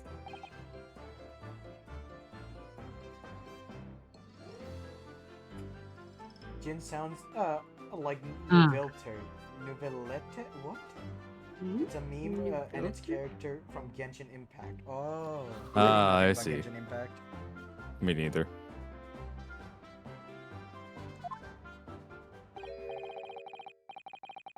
No, I think for good measure, this rose should be added to the court record as evidence. Oh. Anniversary bouquet has been entered into the court record. A present for Patricia Beat from her husband Rolly. The shock of seeing the stab victim caused Mrs. Beat to drop the rose where she stood. Ah, I love when guys buy girls flowers. But it's a symbol of our love. Wah, wah, I want it back after the trial. Do you hear me? I want it back. Good grief! Rest assured, I shall do my very best not to forget, Miss Beat.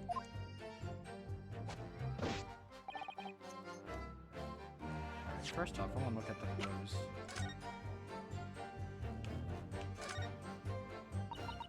Oh, it's newspaper. Yeah. English rose. It's such a beautiful flower. Ah, this is a rose, is it? I've never seen one before. Do you not take an interest in flowers, Mr. Naruhodo? I wouldn't say that exactly, but I do know 3 types at least. Gosh, 3? Yes. Plum blossom, peach blossom, and cherry blossom. Perhaps you should consider branching out? Learning some that aren't fruit tree based, for example? Oh. I'm sorry. I just took notice of something.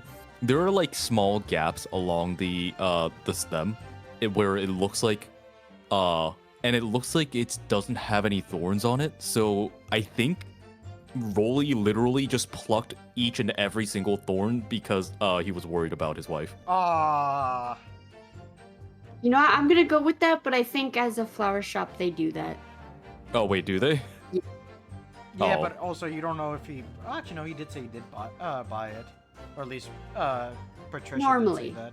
Normally. Well, normally, flower but shops also do. I think, I also think that he might have not actually bought this, Maybe. considering his shady thing. But yeah, Yeah. Hmm.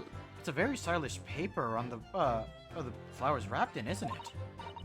It's just an old newspaper, Mr. Naruhodo. Oh, I suppose it's because I'm not used to seeing English print. Looks so exotic to me. Ah, I see. Is something wrong? Oh, no. I was just thinking that if you wrapped a stone-baked sweet potato in English newspaper, it might look like some sort of fancy cake. Ah, Susato-san, you do love your cakes. Mm-hmm. Oh yeah, it does look like that. It does have some stems missing. I also like cake, Mr. Naruhodo. Would you like to show me yours? No. And spicy. I ran back to the mic to do that.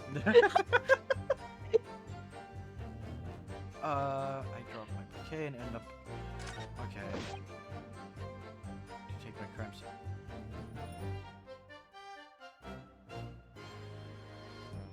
Hmm. I'm sure we're missing something.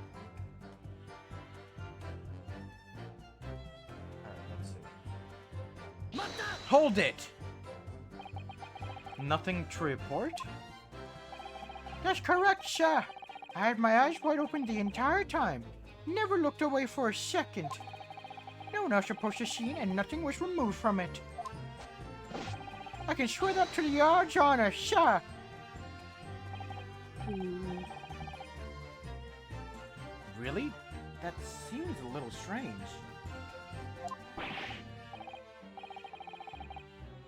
Beg your pardon, sir? Strange, sir? Seems altogether regular to me, sir. Alright. Good night, Strig. Oh, okay, never mind. Everyone wants you to stay, Strig. Unless you actually have to go to bed. Yeah. This burnt copy of The Lion's Pride was originally in the Gyarados household. So the question remains, how did it find its way to the hand of the victim? Can you shed any light on that, seeing as you were at the scene of the crime the entire time? Aha! Could it be a different copy? Wait, we did this one already. Yeah, we did do this. Oh. Yeah, we did do this. Whoopsies. It's all good. Ah, wait, I know. I'm dumb. I was supposed to present the flower. Because he did miss something. He missed the flower. Oh, right. Oh, wait, is this... Oh, God. This, I think, is new. Yeah, fuck. There we go. Well, Mr. Naruhodo, what do you make of all this? Yes. The whole idea of an invisible attacker has been troubling me all along. But I believe I'm starting to get the picture of what really happened here now. Oh? The fourth book that had no business being at the scene of the crime made sure that Mrs. Gyarados was hiding something from us. But it's becoming increasingly clear that someone else has been hiding something from us as well. I think I may be already armed with everything I need to strike a decisive blow here. This time, it's going to expose the whole truth about this mysterious affair.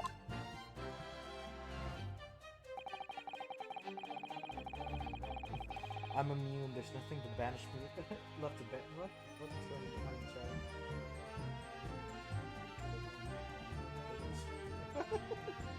the shadow? You went very quiet, Phoenix. No, I'm mumbling. He's just sorry. reading chat. Oh, Yeah. okay. Yeah,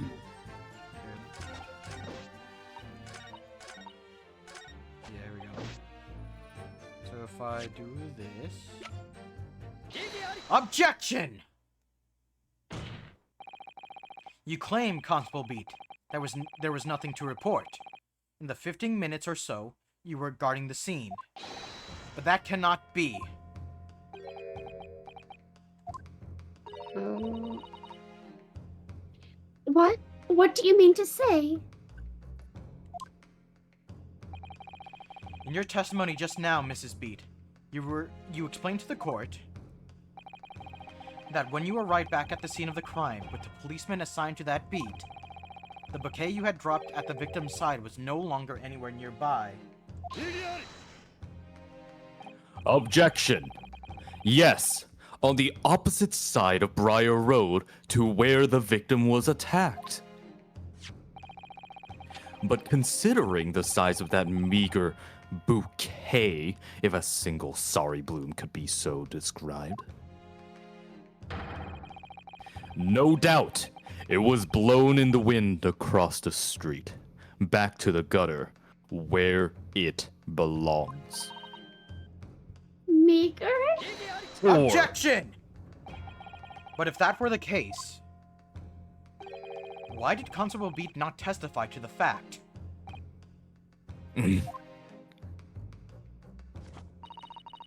No one else approached the scene, and nothing was removed from it. Constable Beat swore to that on Scotland Yard's honor. But the bouquet belonged to me. It has nothing to do with the case. That's why Rolly didn't mention it, I'm sure. Oh, I am getting a voice call from my dad. All good. Oh, good. We You know will what? I enter suddenly like the Van cave two. Zeeks fellow a little.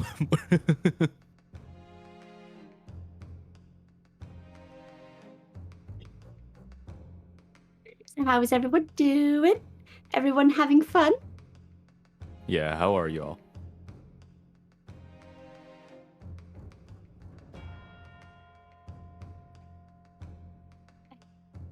You do, Bob. And Bloomin' is starting a cult. Ah, I see. Oh, Alright, so my parents were testing that that app I told you guys about the other Oh, day. yeah. To make sure Yeah. it works, so yeah. Cool. Ah! And I come back to that? God damn it.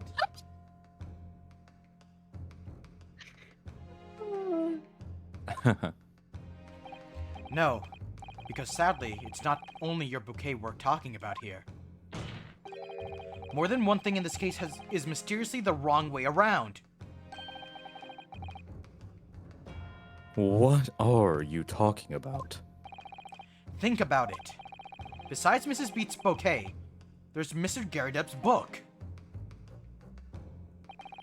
Mr. Garrideb's copy of The Lion's Pride, which was thrown out the window by his wife, would have struck the pane of the casement window and landed here, on the west side of the street. And yet, it was actually found here, on the opposite side of the road in the victim's hand.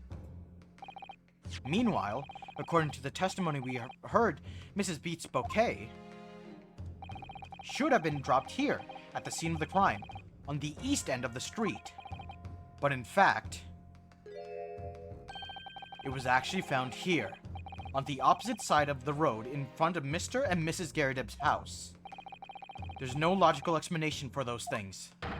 Unless someone deliberately moved them!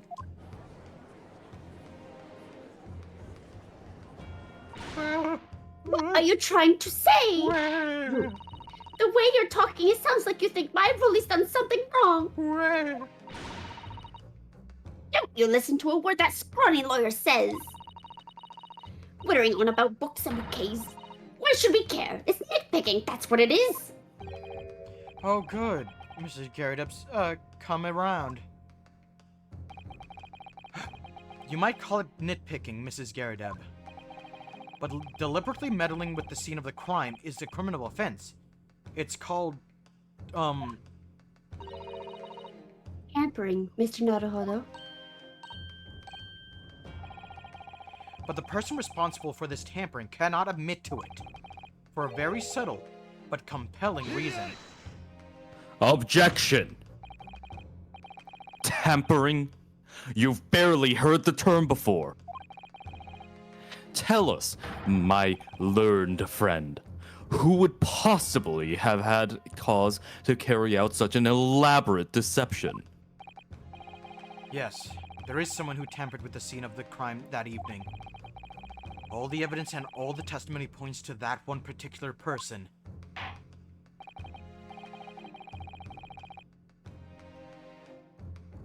Counsel, I must demand that you substantiate this conjecture.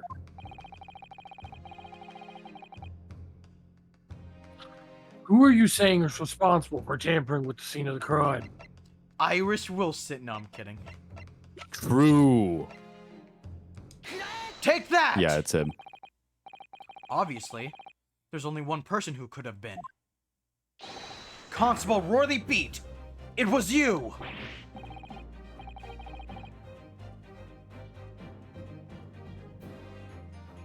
Royally. Policeman? A member of Scotland Yard. What nonsense! Why would my Rolly do something like that? There's no one straighter than my husband. No Bobby works more tirelessly for the people of London. Mrs. Beat, you said in your testimony that your husband asked you to go to a nearby police box to fetch the officer on duty. The 15 minutes that you were absent from the scene is the only opportunity anyone had to tamper with it. You're making it up. It's all nonsense. It's all lies. What about that Japanese man with the whiskers? I bet it was him. He did it. Objection! If that were true, Constable Beat would have seen him do it. Oh. And forgive me for pointing it out, but when you dropped your bouquet, Mrs. B, it was after the defendant had fled the scene. Oh, that's Usato. She's the assistant to Naruhodo. Yeah. Yeah. Yeah. It says right here, Judicial Assistant sent her Britain to study on tour. She's the epitome of a refined Japanese lady, and a huge help to me all. Oh, I didn't know that. Oh. Aww. Yeah, she's actually been of good help, like really big help in the past few cases, and also she is also Bloomin's lifelong enemy. Yeah, even though she's helpful.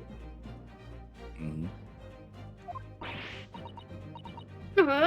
Well. Objection! First you make accusations about the landlord and his wife, and now you incriminate a policeman as well. But your accusations lack one very important thing. You claim the crime scene was tampered with. But there is only one reason anyone would commit such a reckless crime: to hide something. That's right. He's right. But my husband and I just happened to be there. That's all. So why would we have anything to hide? It doesn't make sense. You've offered no motive for this alleged tampering. And until you do, your accusations are nothing but empty threats. Constable Beat had a very good reason for wanting to tamper with the scene of the crime. That's the key to this entire affair. Mr. Naruhodo, have you managed to solve this mystery?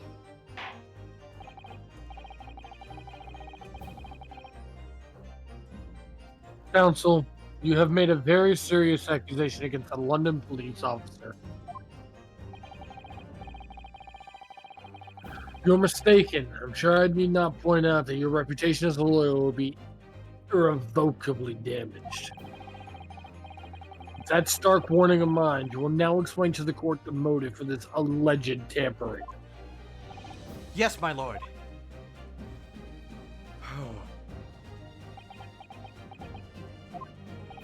Constable Beat's hey. motive for tampering with the crime scene was to hide. That Bloomin actually likes Susato now. I know like Susato.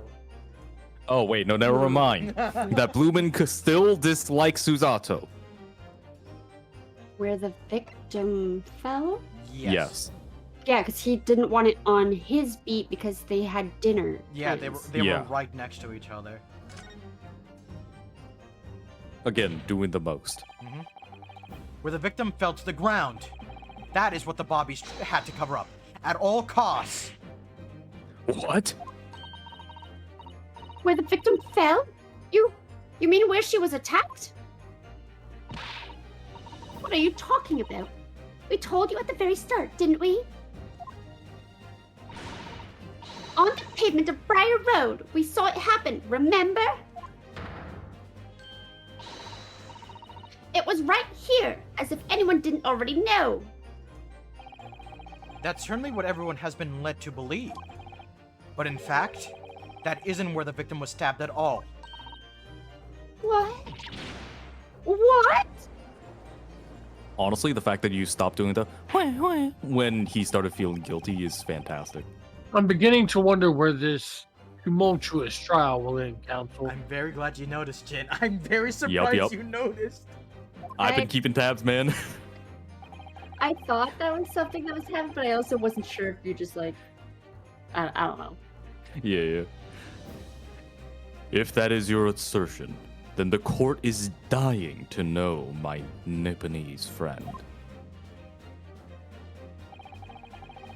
Where are you proposing the crime actually took place that evening? Meow. Let me line it up. Take that! What's that? On the opposite side of the road? I don't understand. On the evening in question, Mr. Gerdup's book fell directly down from the open window above, and your bouquet, Miss Beat, never moved at all. What did move was the scene of the crime itself!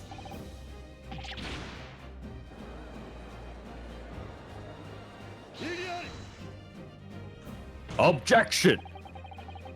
Perhaps you haven't been listening to the ample testimony the court has heard. But these witnesses both saw the moment the attack took place. That's right. I saw it with my own eyes. It was 5 o'clock in the evening and already dark. There was a typical London fog on the ground. When you saw the incident unfold and ran to the victim's aid. That was actually on the west side of Briar Road. No, that's not true. It can't have been. Constable Beat then arranged for you to be absent for a while by sending you for help. And during the 15 minutes you were away, he transplanted the crime scene. He moved all the things shown in this print, where the victim herself, the 4 books, he moved everything, in fact, to the pavement on the east side of Briar Road.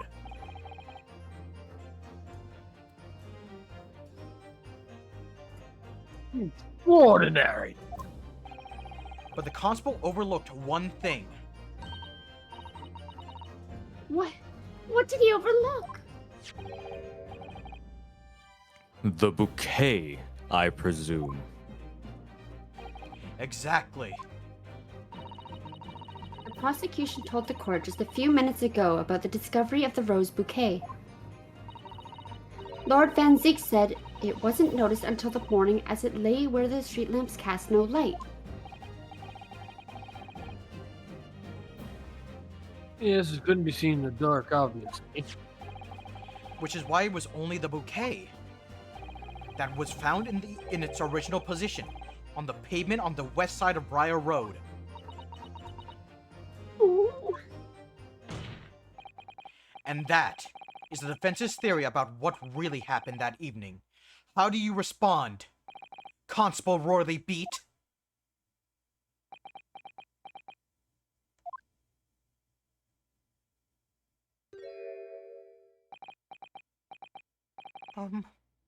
Well, I'm very sorry. I didn't mean to nod off again, but I haven't slept properly in a month. Did I miss anything important? Oh, Rolly. isn't true, is it? What that lawyer said is all lies, isn't it? I know it is, because you're the most upstanding, righteous man I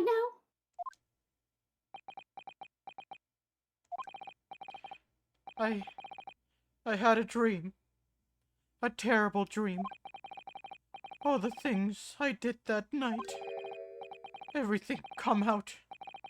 Everything exposed. Ugh. Ugh.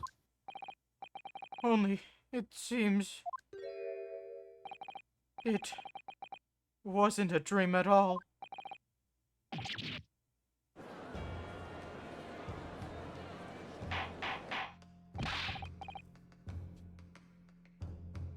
Order! Order! Order! What on earth is the meaning of all this? Oh, Roly, why? Why would you do something like this? Moving a corpse is a criminal offense, isn't it? Wishing the victim dead should be one too. Constable, explain yourself. Why would you do this? As a respected member of Scotland Yard, it's your duty to protect the good people of London Town. I can't say, sir. What? I really am so ever sorry about this, about all this. For damaging the yard's reputation. For everything.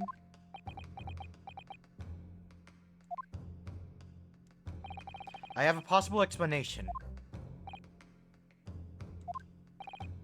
Poor of heart, just like he is poor of the wallet. For why, on that particular evening, Constable Beat felt compelled to move the scene of the crime. I can think of one reason. What? How could you possibly know? You, a foreigner, is presuming to understand the mind of a Scotland Yard policeman.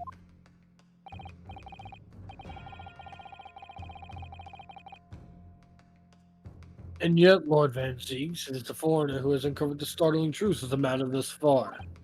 So sit your ass down. I will not. I believe it There's would be not beneficial to the court to hear this extraordinary young lawyer's theory.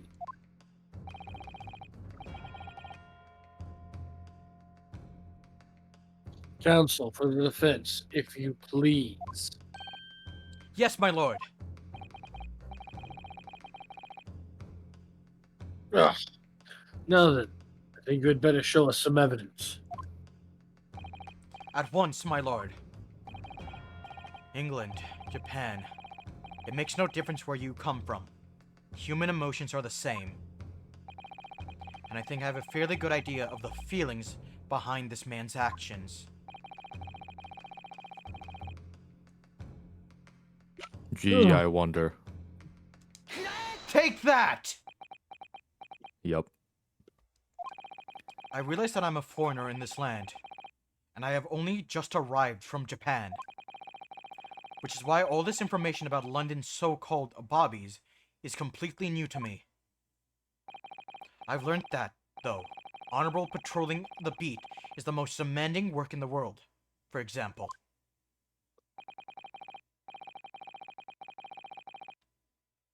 Keeping the peace, looking after the citizens on his beat in all kinds of ways. There's no doubt that the young Bobby is charged with a great deal to do each day, certainly.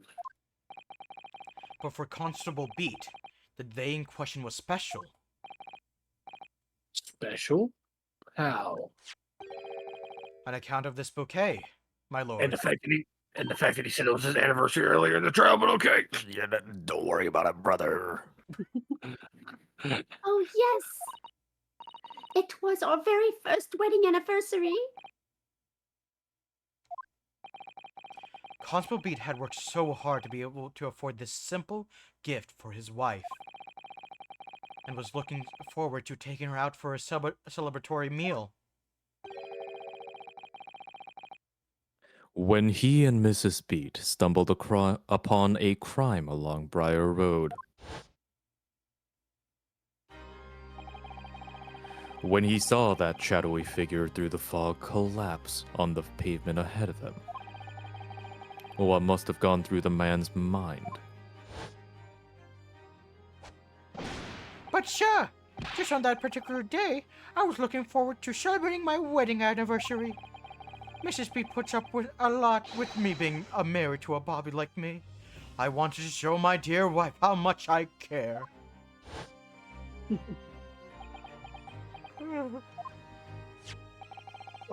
This is the warrant card that Constable Beat offered to lend me earlier. Inside, among the rules for patrolling policemen, it says, when a crime is discovered on his beat, a policeman must assist with initial investigations and help detectives. Aha! Constable Beat. Is that, or is that not, the reason why you moved the whole scene of the crime that day? Yes. Everything you said. It's all right. So that's it. It was all to do with the boundary of your beat. Oh, Exactly.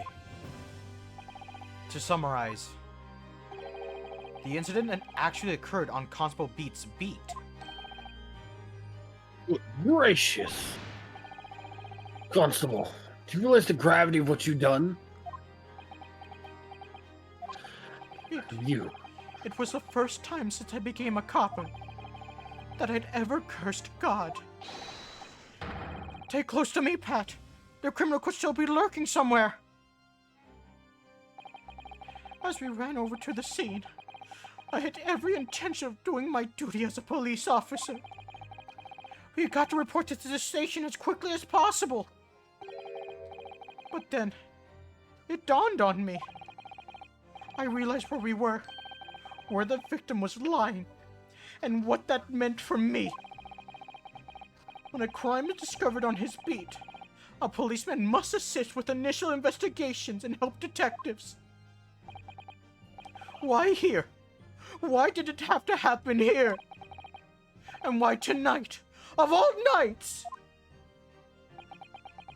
Why?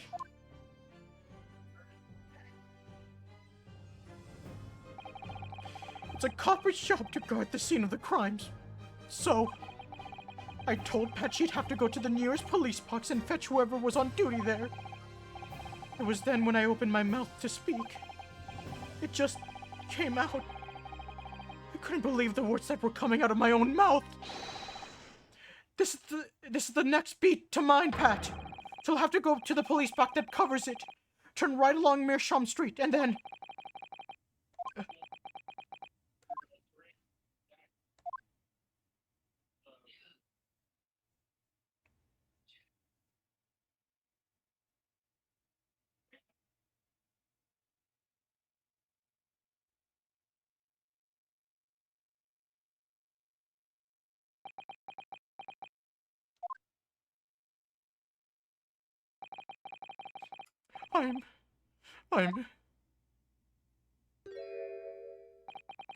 I'm sorry. I'm so sorry. oh, Constable. I just wanted, just that one night, to take my Patricia out for dinner. Oh, Rolly. Just that one night.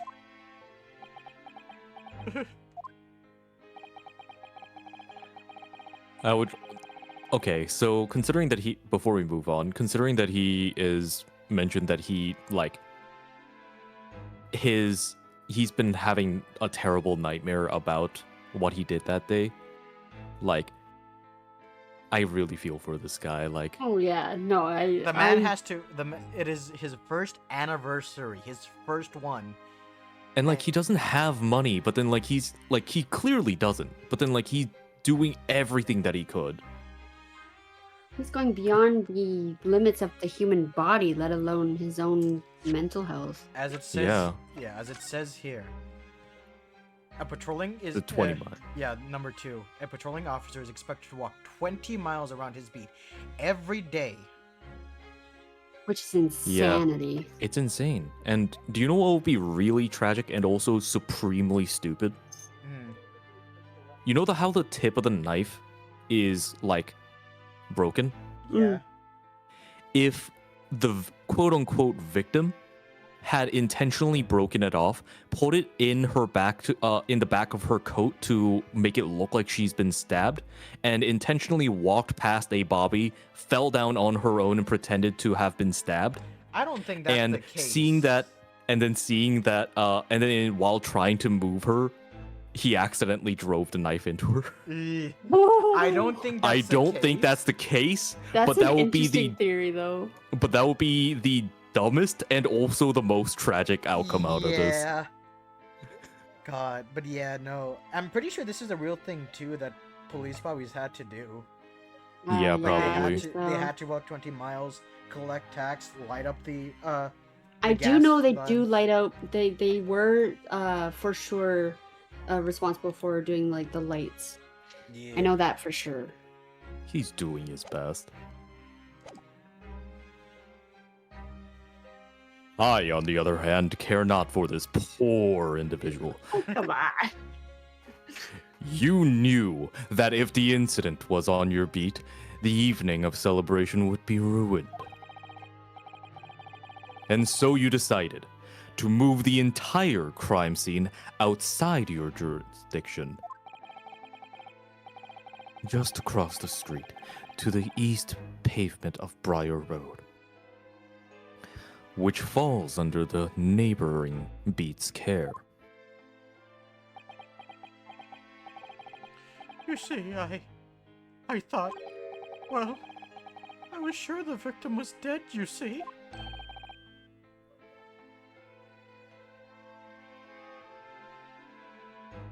Poor of wallet, poor of heart. You know what? You know what? Your shoes are fake. I beg your pardon. Oh, of course he did. Otherwise, my Rolly would never have left the poor woman on the freezing cold pavement.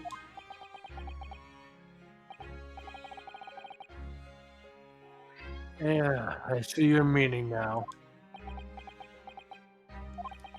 But God got me back from my sins, didn't he? That's why I missed the rose I bought for Pat. Oh no, Rolly! That was all my fault! I should never have dropped it in such a dark place.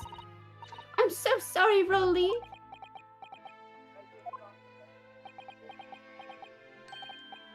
And can you tell us, Constable,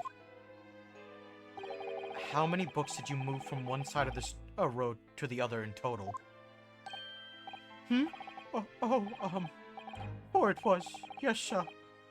Definitely 4. 3 of them dropped by Mission Natsume, and the 4th being the one that fell from the window upstairs in the Gary Dev household, of course. But what made you place the book in the victim's hand? When all the others were scattered haphazardly around, I mean. Oh, well, sure. That's because that's how I found it. How you found it? What do you mean? She picked it up. When we first ran over to the Sheen, the victim was already holding the book. So, when I moved everything, I made sure it was still in her hand.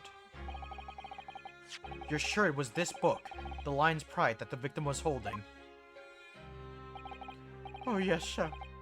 No doubt about it. Sure. Interesting. The 4th book information has been updated in the court record. A book entitled The Lion's Pride was in the victim's hand when Mrs. Beat first ran over to see what had happened. I thought it was an open and shut case at the time, you see. There were only two people at the scene, and Pat and me both saw it as it happened. However, which way you looked at it, it had to be the fellow who ran off who'd done it, I thought. I couldn't see the harm, really. I didn't think moving it all over the road would make a jot of difference. I suppose this is it for me now. I've had it.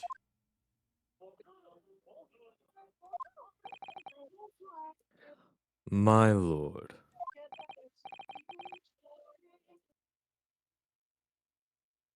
Yes, Lord Van Zeeks.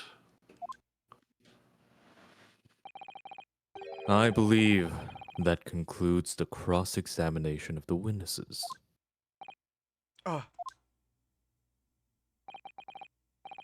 Constable, you may withdraw.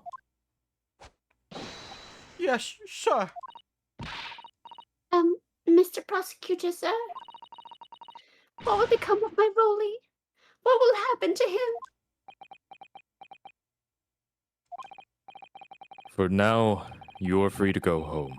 The police will contact you in due course. Please, don't punish my husband. This was all my fault. It's because I'm always moaning at him for coming home late. Leave it now, Pat. Let's go home. I'm tired. All right then, my love. One last thing, Constable. Sir? Let this be a lesson to you. In a criminal investigation, every detail matters, however insignificant it may seem to you. Yes, sir. Carve that lesson in your mind. And never again make the mistake of tampering with the scene of a crime. Never again, sir? You mean to say? Leave now. This trial is not yet over. Sir! He has a heart. Well, quite a startling revelation, I must say. Whoever thought of a third party translating the entire scene of the crime like that? Indeed, my lord.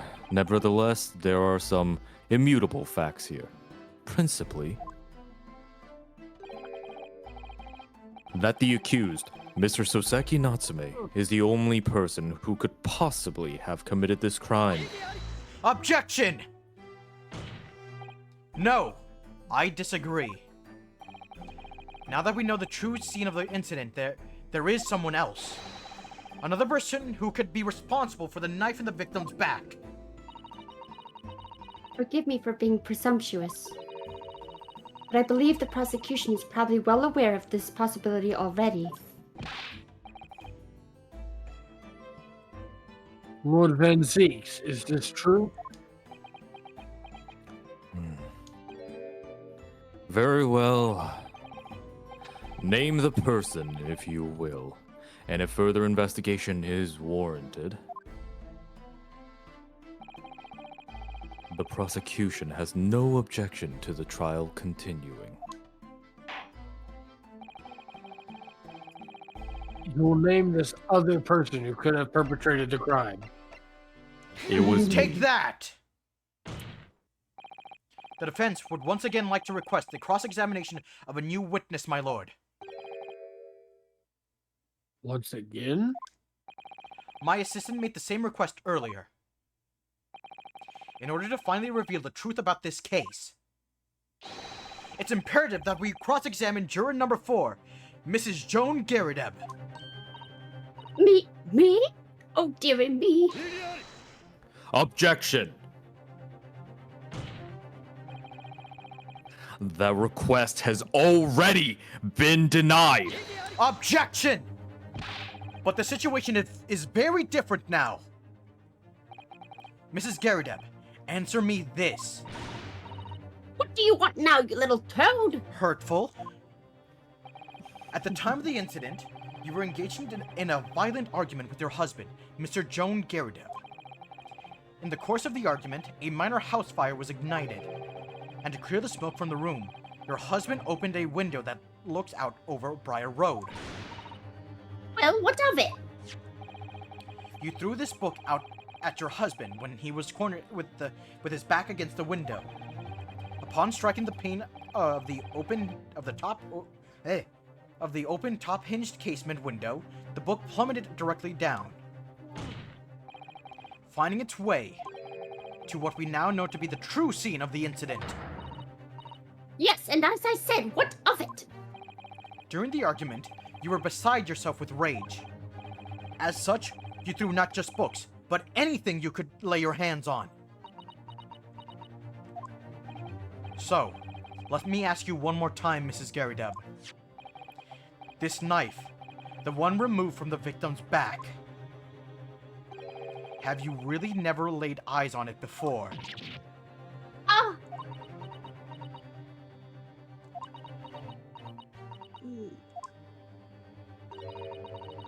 I don't recall it. Seriously?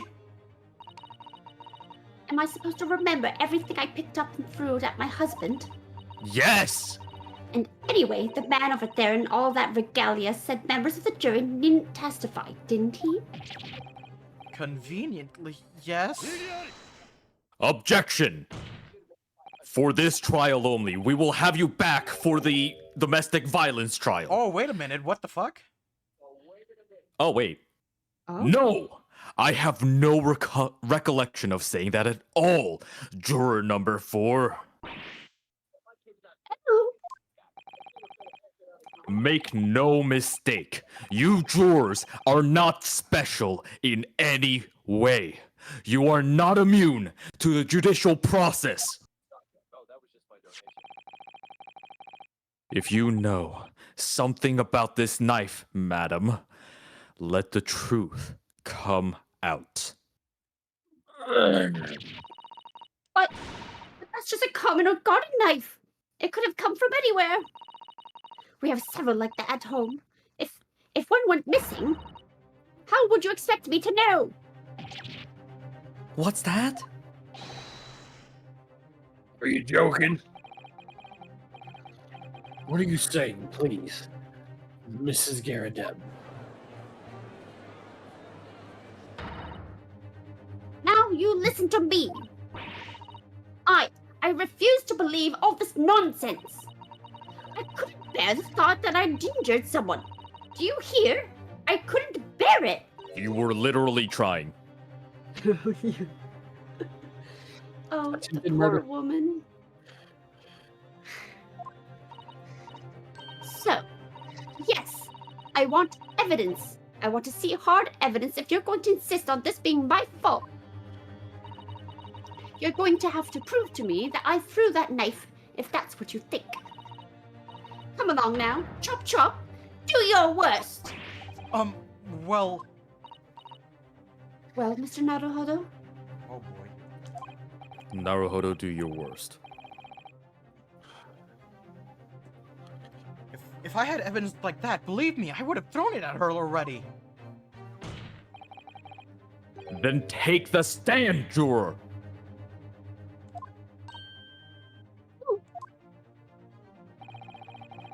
The prosecution does not object to the defense's request to cross-examine this woman. Thank you, Lord Van Zeeks. Say that again. ooh, Strig, you're probably onto something. I'm going to have to Oh, yeah. testify.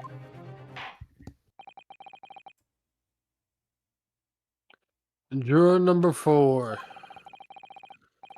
As I'm sure you will appreciate, having observed it with your own eyes today. Sorry, mine don't work. Witness testimony can lead to the most extraordinary truths being unearthed. Truths of which the witnesses themselves may not even have been aware. Oh, dearie me. But I'm gonna hydrate real quick. Yeah. All right. In that case, Also, I'm also gonna grab a drink real quick. I agree with Strig. I was thinking that as well. Same. She bent over to pick up the books. That flew out first, and with her bent over getting the book, the knife would fall right into her back. If only I could see Naruhodo bent over. God damn it! Fucking, where's my hammer? Alright, bring it. Fucking. Oh,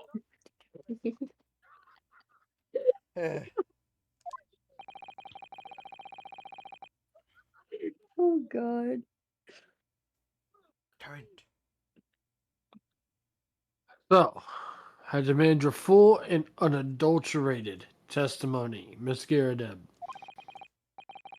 And mark my words, in this court of law today, we shall extract the truth. Do you concur, counsels?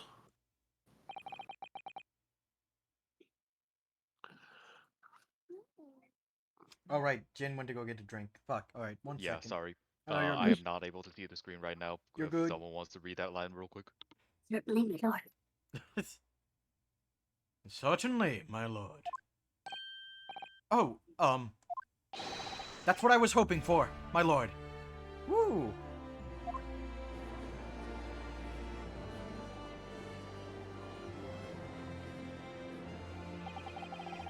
This is such a strange feeling. For the first time since arriving in this country, it actually feels real.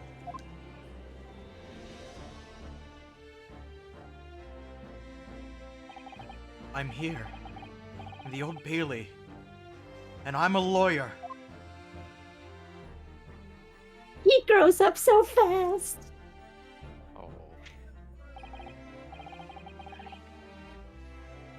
Witness, state your name and occupation. Oh, yes. My name is Joan Harrydeb. And I'm, well, I'm a juror and such like. It sounds like even she doesn't know if she's a housewife or a maid. Or what anymore. The court has decided your testimony is required in order to clarify matters in this case. Do you understand, madam? Yes, my lord. I love this music.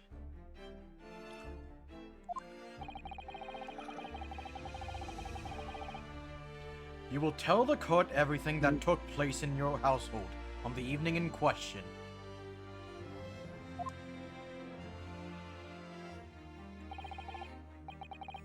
And I warn you, do not attempt to hide the truth. Oh, dearie me. And I'm back. I think this is her husband. Uh-huh. Okay, let me just switch mics real quick. You good, Jin? You are all good. Yeah, sorry. When you said you're gonna go hydrate, I thought you meant you were gonna go grab a drink. No, you're completely fine. I already have a drink next to me. I came Oh, prepared this okay. time. Ah. Chin up, Jody. Nothing to worry about now. Oh. I didn't know you were here, John. To be perfectly honest, I don't know who let me up here in the first place, but wasn't only you in that room that day, old thing, was it? Rather think I ought to testify as well, don't you? Oh, Oh my Oh, god, kinda this is the cute. first time we've ever seen them like actually like lovey-dovey. oh yeah. What? Oh, what about your knee, dear? Don't you worry about that. Hardly notice it. I'm not the sort of chap to leave a comrade to face disciplinary action alone. Oh, John. I presume you are Mr. John Garadeb. Yes, sir. Former second lieutenant of the 3rd Regiment of the 4th Northumberland Fusiliers, sir. Oh my god, that is a mouthful. I'm so sorry, Jin. Yeah, no, I bit my tongue halfway through it. Oh no! Are you okay? Yeah. Be my fair share of action and now living the quiet. Well, Oh, he grabbed the medal from the that was hung up. Oh, he did. Oh, shit. If I see one more couple Oh. tonight, I'm going to scream.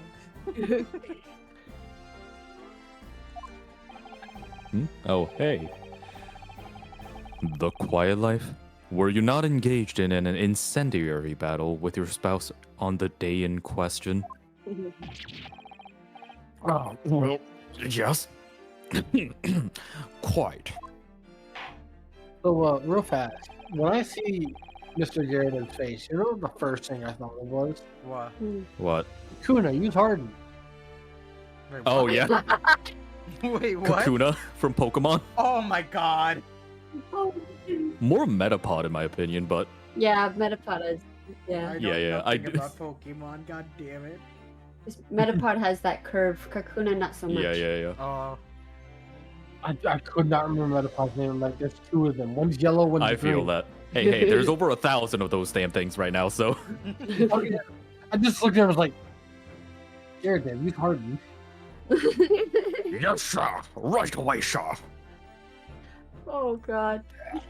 I That believe could be his name is- spicy if you really wanted it to. Joni, will you help me with this? There it is. There we go. Mrs. Garrett, damn, use the track.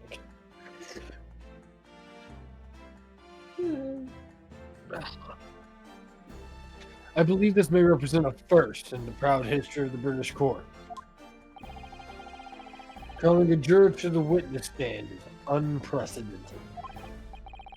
However, the court will hear your testimony now, sooner than before, and that of your husband. You will recount clearly and concisely the events in your home at the time of the incident in question. Sir, at once. witness testimony. I hate The that his battle- lip isn't symmetrical. The Oh, battle... he's just leaning on one arm. Yeah, he has a cane. Remember? Yeah, but look Yeah. at his lip. Oh, yeah. He's like, Yeah, but I don't think he I don't know how to It's- describe it. Like it's a pouty. it's like kind of pouting. Yeah. The Battle of the Garydeb. Or of Garydeb, sorry. Yes. On the day you're referring to, the wife and I did have a bit of a skirmish. Can't recall the reason now. Knocked a candlestick over and set fire to the carpet. Soon had it out though, and got the window open. Meanwhile, I was picking up whatever I could find to throw at him. Plenty of knives around the place. Can't say I'd ever noticed if one or two went missing, I'm afraid. If that volley thing in the victim's back really was one of ours, you'll have a job proving it, I think.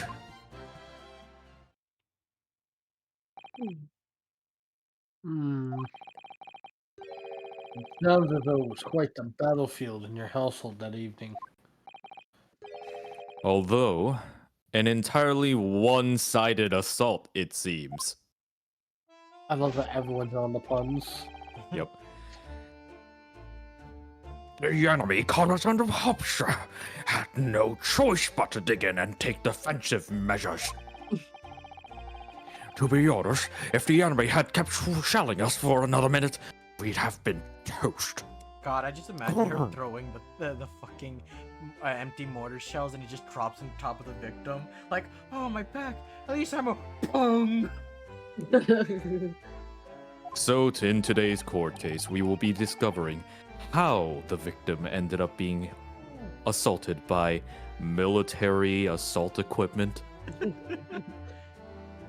course, a veteran such as myself is only too aware that on every battlefield, you're just a gnat's whisker from death at any moment. Are we still talking about a marital quarrel here? Well,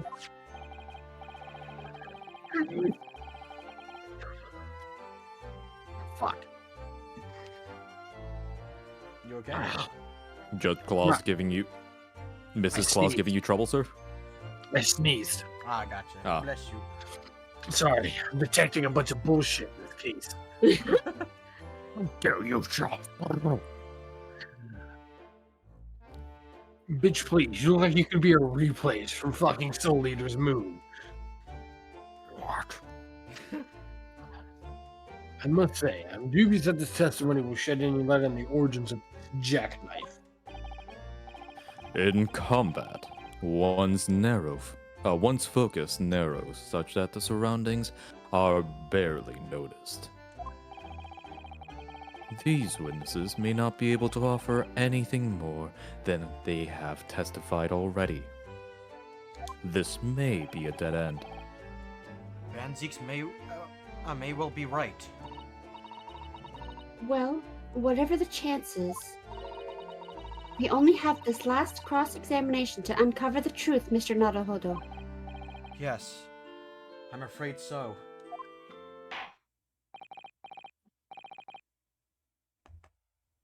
Very well, counsel. Begin your cross-examination.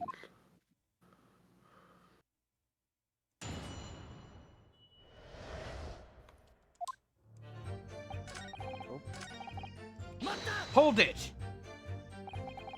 The reason is what you told us yesterday, I believe. Yes, that's right. If I remember correctly, it all started because of a note that was tucked into the pages of a book belonging to Mr. Garideb. A rather passionate note, in fact. But Mr. Garideb found the note, discovering her husband's little secret. And she gave him a mighty number of slaps across the face for it, too.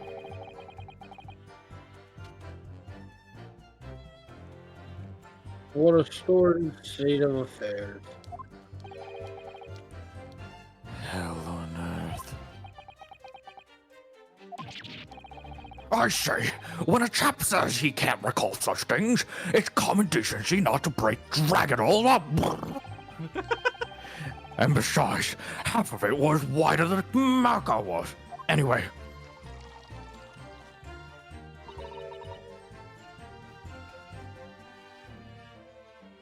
Judy? Alright. She's muted. Oh, okay. A likely story.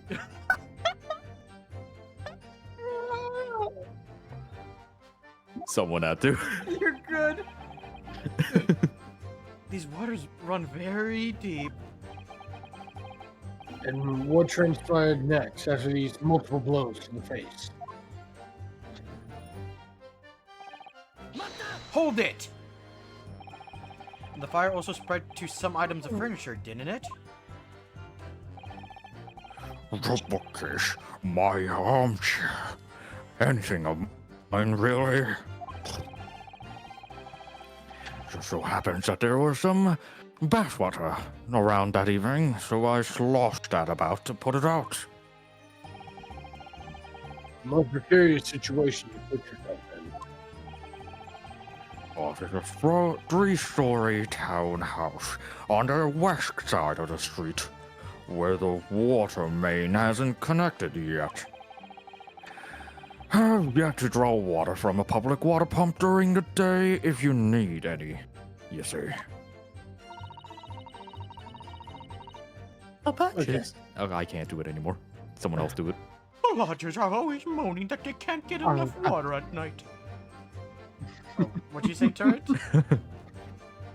Let's see if I can still do this like I used to. Hey, I'm back. Oh, okay. Hey, final. Sorry. Did You're you all guys see good. the message? Yeah, we did. Okay, thank God. I did not. Hold up, give me 1 second. Ari went to get some drink. Oh, gotcha. Okay. Yeah, don't be afraid Wow, to say it Felix, out you didn't loud. tell us? Yeah, I just wanted to do.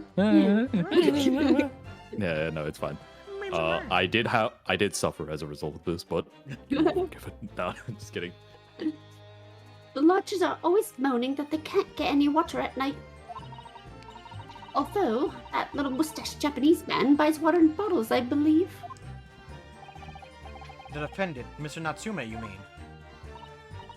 Yes, he receives a stipend for his studies, you know, from his home country. Can you imagine being able to brew a pot of tea all hours? He's obviously very well off. Have you actually seen the state of the man? I believe he uses all of his income to buy books. Well, anyway, the point is, I was able to douse the fire with water. Fortunately enough, there is infinite tea. Thank you very much. That's Hold right, I it. forgot. Yeah. Even though the room was on fire? As far as I was concerned at the time, it was more important to extinguish my anger than the flames. When a woman wants to throw, she must throw. That is most certainly not true of a Sasato takedown, Mr. Naruhodo. Isn't it? How did she know I was thinking that? We were all thinking that. So, please cast your mind back and try to remember. Was a knife among the items that you threw at your husband that day? In all honesty, I don't recall. But I feel I must point out that I'm no monster. Bitch. Let me see. Some bread, a cabbage, garlic, a towel, a spoon. What a fantastic pot. Excuse me! That was a good twirl, though. I gotta give him props. That was a nice twirl. Yeah. Do you have something to add, sir?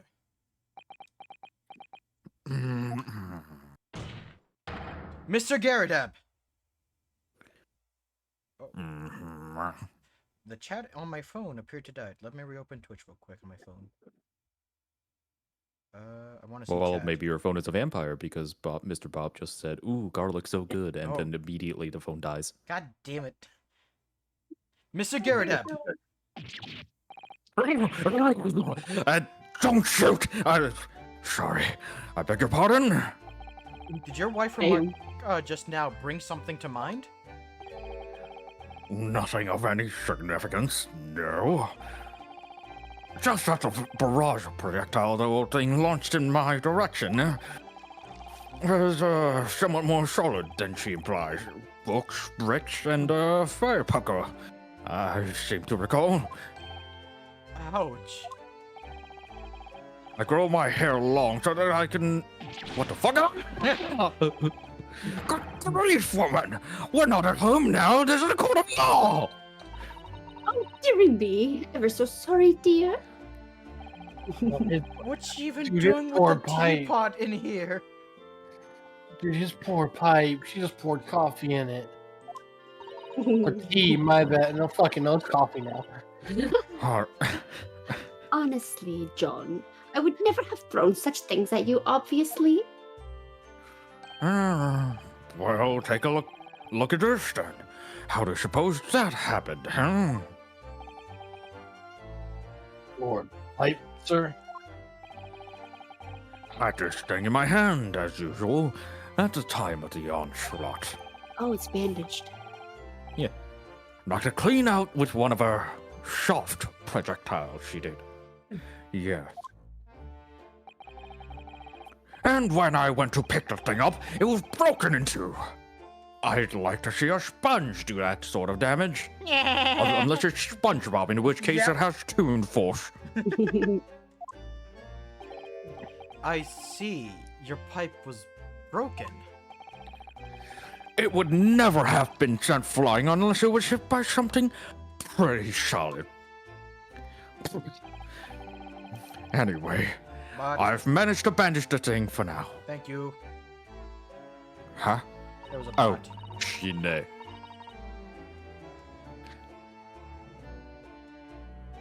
For the You are one to exaggerate, aren't you, dear? You're saying, Jin? for the record, whenever I say shine, it's because that's apparently the Japanese term for like Die. die right now, but then like a lot harsher, like perish. Yeah. So I've been doing that every single time a bot shows up. Perish with awesome. the rest of your kin. I wonder what we should make for this account. The defense believes Mr. Garrett's remarks just now could be of great significance. Objection! This war veteran's words only tell us one thing. Betray a fiery wife, and pipes as well as hearts may be broken. Not excuse. Sentimental wisdom, perhaps, but hardly worthy of it, adding to the formal testimony. Indeed. Common sense, one might say. Wait, Might is it one? actually? In that case, would you at least permit us to in that case, would you at least permit us to examine the pipe, sir? Oh, well, I don't see why not. God, guys. Oh, dearie me. There you go again, trying to Ingratiate. ingratiate yourself with a young lady. Thank you. You're good. The blade. It's gonna be in the pipe. It's gonna be in the pipe. Maybe. Very well. The court will accept the gentleman's pipe as evidence. I don't know how it would be. The pipe But- has been Because- entered because into the when she court threw record. When she threw it, the blade hit that, broke the tip, kept going, fell out the window, and stabbed. Yeah, him but then like, how would the tip of the blade end up inside the pipe? because it broke. Mr. Yeah, Gerdes, but then how would it go inside the pipe? If it hit the side of it. Yeah. It wouldn't be inside. It would have fallen off on the side. Well, it could have fallen out, but there could be a hole, specifically in the shape of the tip of the blade. Maybe. Mm. I hope I didn't speak out of turn, Mr. Naruhodo. I was just feeling rather disappointed for you that your request was turned down. Oh no, it's fine. Thanks to Susato-san, we have some new evidence to work with. We should examine it carefully. Thank you for that. Rebuttal, Mr. Garrett. Now, if we could return to the crux of the matter. What can you tell the court about the knife used to attack the victim? Oh, god damn it. Sorry, I while doing Mr. Garrett's voice, huh? Okay.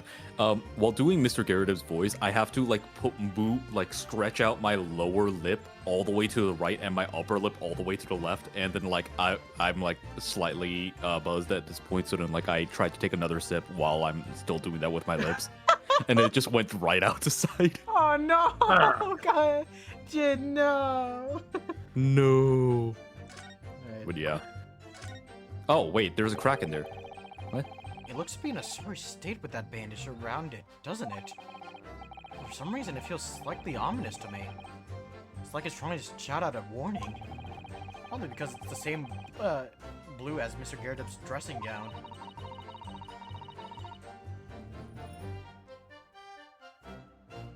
I suppose it must have considerable sentimental value to Mr. Garrett.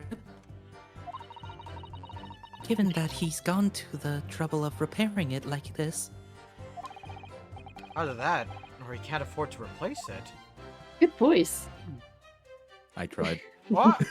Oh, shit! Oh, Turn, what's right? go in there! Oh, Jin, D, I will never doubt you again. Can I get another last one for my wisdom sample? If we ever do a self-insert campaign, then yes, At this point, I got a 20 fucking wisdom. probably. oh, something just twinkled inside the chamber of the pipe there. Yes, I saw it. Something stuck in there, I think.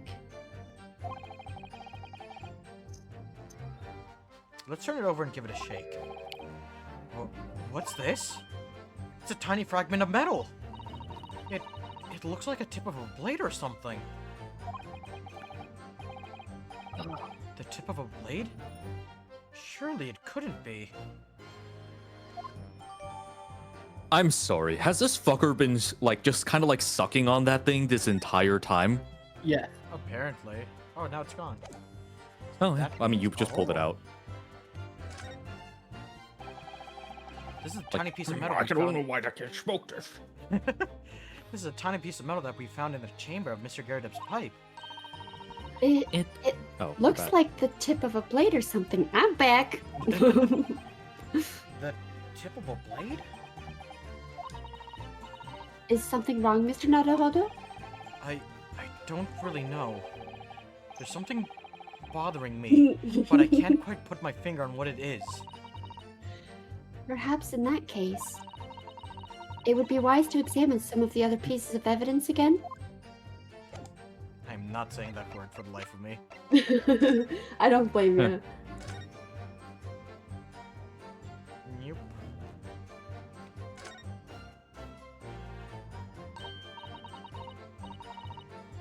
Oh, look here, Mr. Naruhodo, just at the tip. A small piece of the blade appears to be missing. Wait. Part of it's missing? I could be wrong, but I've just got a feeling. You remember this? Ah, that's the tiny fragment of metal that we found inside Mr. Garydeb's pipe. Yes. And just maybe. Oh my! It's a perfect fit! Somehow.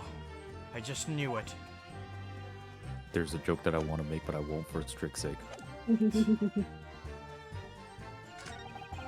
That's what she said.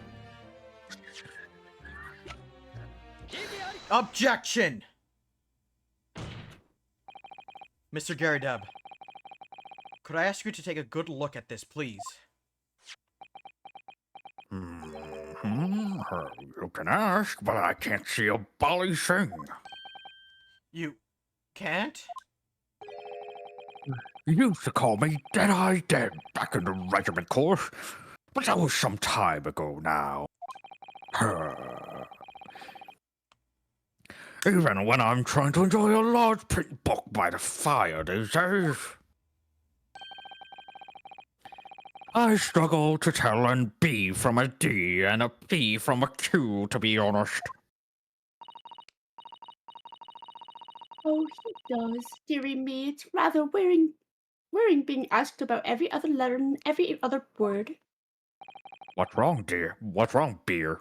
You must be very dizzy. Oh, he made the same joke. What is that? A tiny scrap of metal? Yes, almost certainly from the tip of a blade. And what may appear at first to be just a tiny scrap is in fact a crucial piece of evidence. Interesting. And where did the defense come by this evidence? It was lodged in the chamber of Mr. Garydeb's pipe. If you say? By Jove! I wonder how that got there. And more precisely, does this fragment of metal signify, Counsel? Are you suggesting that is in some way related to the matter of the stabbing on Briar Road?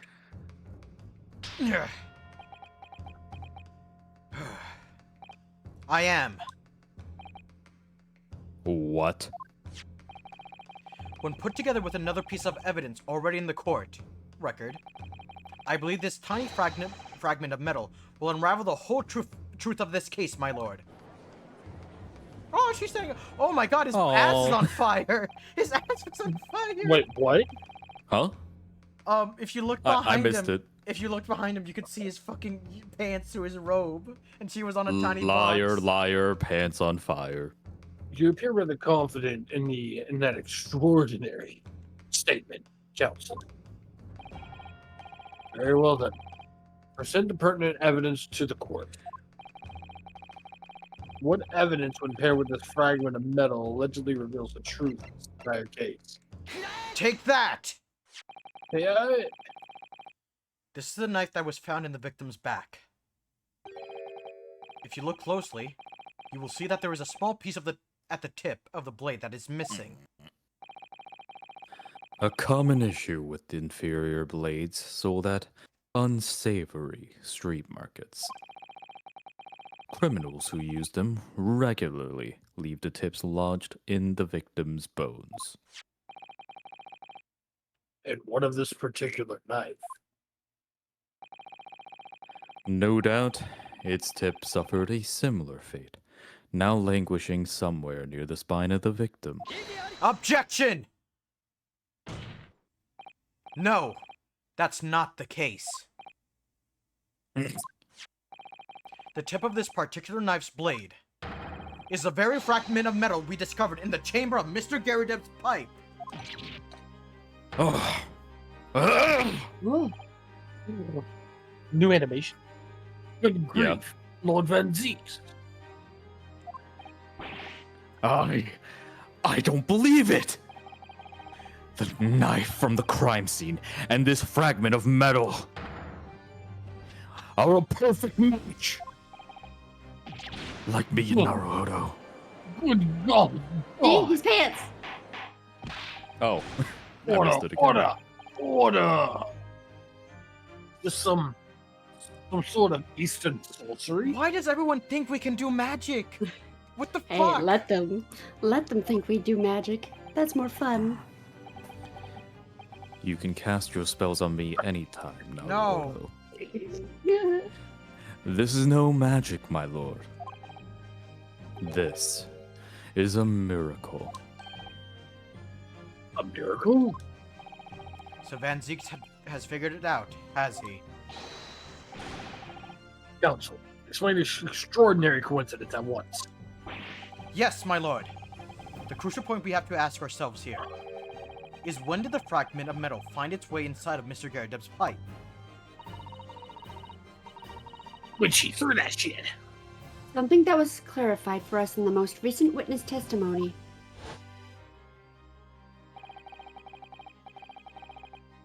Had this thing in my hand as usual at the time of the onslaught. I knocked it clean out with one of her soft projectiles she did. Yes.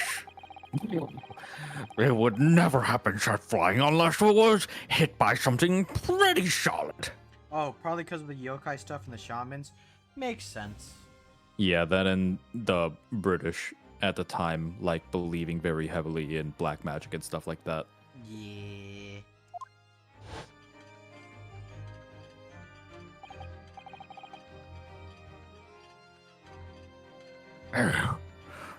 Dearie me. During the argument between these two that occurred just as the victim was on the pavement below, Mrs. Garrideb flung this knife at her husband. However, the knife missed Mr. Garrideb, instead striking the pipe in his hand at the time.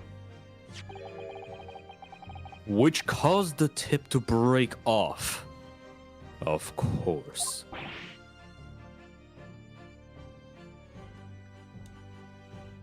Good Lord. Yes, and that is when the tiny tip of the blade found its way inside Mr. Garrideb's pipe. Chances of not having a million to one. And yet there's no other credible explanation for how the tip of the blade ended up in your pipe. Then, after losing its tip, the knife ricocheted off the pipe and flew out of the open window. Oh, you know what? That makes sense because the window opens from the top, not from the front. Yeah. Right. So then it would drop down both pieces, one going out the window and one then going into his pipe. Mm-hmm. Look at those jiggle physics. Look at them cheeks. Look at them cheeks. In short, this knife, which fell from the window of the Garrideb's house, is the very same knife that struck the victim in the middle of the back on the street below. Shit, as soon as I put a whole mouthful of food. You're good. I feel that. Oh gosh. Oh dear. Oh. No. Oh, I see now. These are just assless chaps, my lord. Hmm. Yeah, what are you gonna Another glass. Yeah. I am halfway through the box now. A full-bodied theory. I'll give you that. Ugh. A complex bouquet of seemingly trivial points, plausibly arranged to create an almost passable vintage. Almost. Allow me to toast my learned friend's characteristically Nipponese approach to bottling his argument. Sorry? But after all, it is just a theory. A game theory! The God damn it. bottle, I fear, is corked. I had to. Fair. Because you see. Oh! Mhm. Oh shit, it's about to go down. It's spoiled by an insurmountable inconsistency. Insurmountable. What?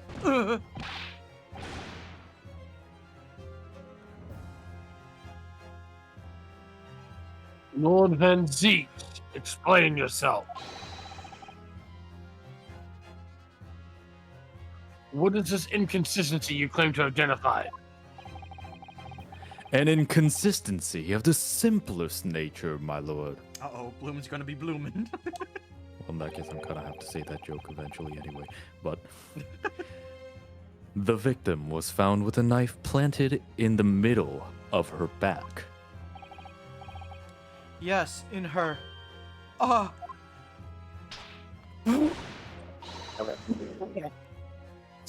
You silly little man. God damn, I hit him hard. My face. Oh, there it goes, Oh, I heal fast. Now Joe knows thing. What are you getting so excited about? Why do you keep calling me old thing? Because we're old. Speak for Yeah, yourself, sir. 38, 40... Now, Mr. Actually, no, she's Naruhodo. actually pretty okay. Oh, 38, that's not that old. Wait, he's only well, 46? Why the fuck does he look like he's 80? I thought he was like in his 80s. Have you seen me ever without my pipe? Oh my god, oh, Gregson's... Yeah. It was got a point. Yeah. once that come back to me. Now I've seen that you have Sorry. you have examined the tip of that blade very thoroughly. Why don't you examine my tip next, Mr. Naruhodo? That's a joke that I've been trying to make this whole God time. damn it. Let us consider the basic facts of the case once more. I think you killed Ari. The victim was walking along the pavement before being stabbed in the back and falling to the ground. If the knife that struck her had fallen from above, there's no possible way it could have planted itself into the victim's back. And now for the second half of this box.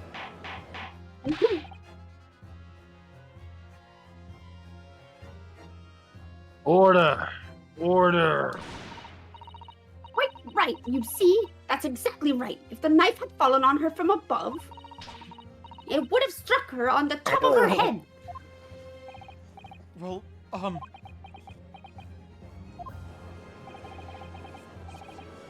He's lost for words, look. I knew it. I never liked his theory in the first place. I know what really did happen.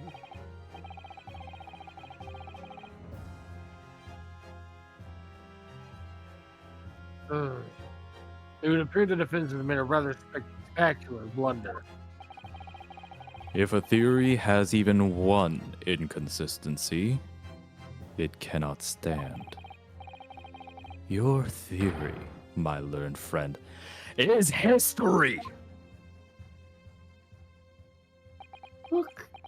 Look is the answer. We were so close. I could see the truth. I was so sure we were on the right track. But now, the way has been blocked completely. By just one simple inconsistency.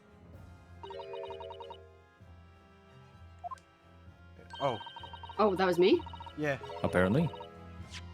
Shit, where'd she? Here. Or in other words. Oh. Or in other words, we simply need to eliminate that one inconsistency, and the theory will stand. Miss Usato! You mustn't worry, Mr. Naruhodo. You were just caught off guard, that's all, and your mind went blank. But if the path you were on is indeed correct, then a way will present itself. The key to this is in the court record, I'm sure. All the information you need is there. It seems you have nothing to say, my Nipponese friend. Well, your silence speaks volumes. A tacit acceptance that your theory is fatally flawed. Objection! Hmm? Oh, This inconsistency doesn't mean I was on the wrong track. It means that I need to sharpen my mind and dig deeper for the truth. It's a test! Yes! If the knife fell on the victim from above, there's no way that it could have hit her in the middle of her back. Under normal circumstances, that is. He put his hand on the sword! What are you implying?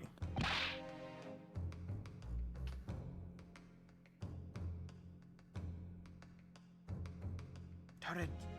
Counsel. There's a piece of evidence in the court record that can explain this inconsistency. That can explain how the knife fell from above and could have pierced the victim's back. We already have the answer. Goodness. utter madness! Surely this must be the last time. Counsel, present the evidence of which you speak.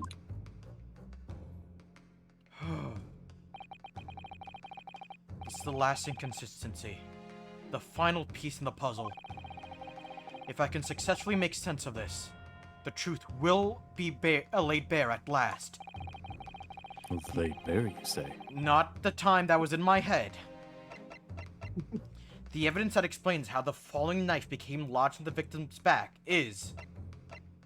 I mean, everyone could read what Ryunosuke says in his head, so... Apparently, yeah. Take that! This, the fourth book found at the scene. This is the final piece of evidence the defense will present! The burnt book? Is that Mr. Garadeb's book?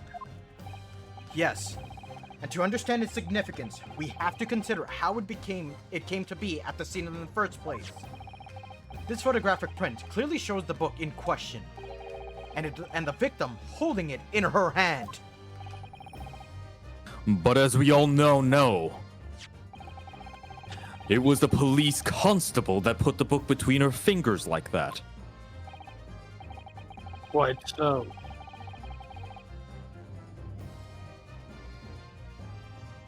As part of the wholesale transplanting of the crime scene to the other side of the road. That's true. However, as part of his testimony, Constable Beat made an extremely enlightening statement on that point.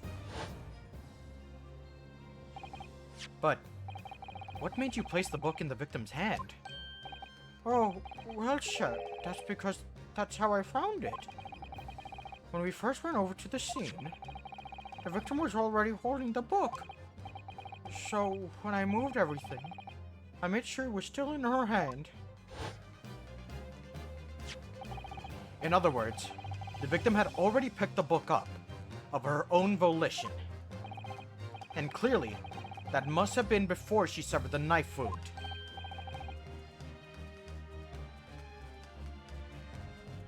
Well, I should say so. After being attacked with a knife, I don't imagine she'd have been doing much of anything. So the question becomes, why did the victim have that book in her hand? By jingo! I think I'm beginning to see what may have happened now. Oh, dearie me.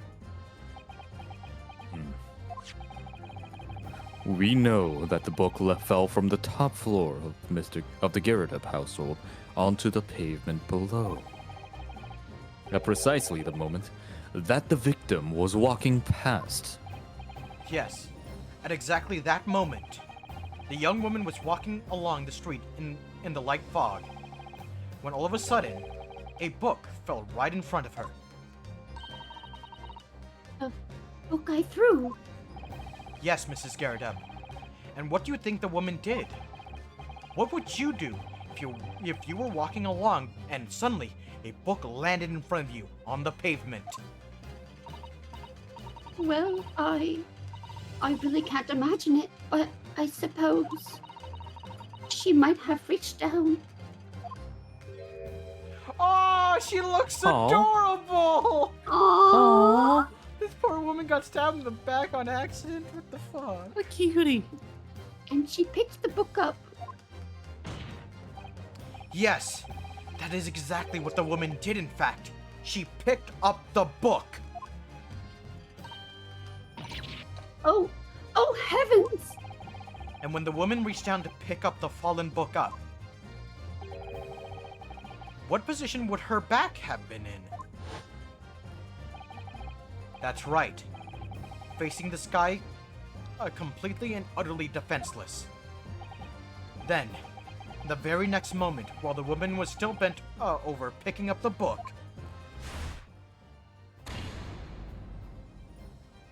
dead. Damn. The next object fell from the room above, the jackknife, straight into the middle of her back.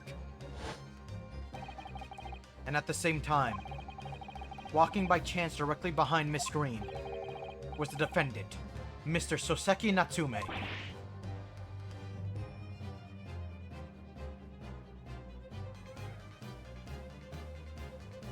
Turret. Well, I never. It appeared to Mr. Natsume that the woman simply collapsed on the floor. In the dark and the fog, he didn't see the knife falling on her from above. Ah! And from the other direction, the constable and his wife saw no one but the victim and her apparent attacker. So there never was a real culprit to run from the scene in the first place. No. This was nothing more than a series of unlikely events that culminated in an unfortunate accident. And that is the real truth behind this case.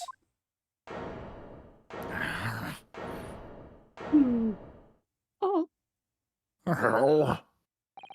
Well, Oh. Mr. and Mrs. Garydeb?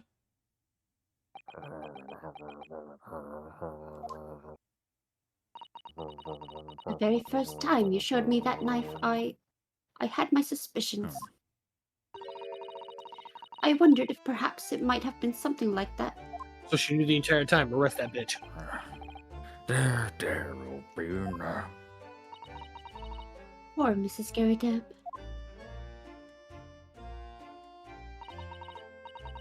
Of course, I never meant for anything of the sort to happen, but it was all my fault, wasn't it?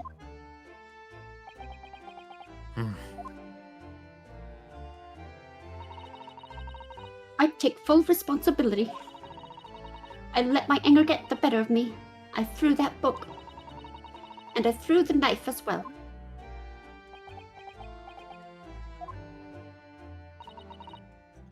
John, dear, It's all right. I know. I'm ever so sorry. Truly. I'm sorry. Oh, I'm not gonna catch you. Oh wait, no, never mind. I did. Oh my god, this poor man with his knee. oh no, his knee. Oh no. Oh. They are Oh. sweet though. Oh my They are. God.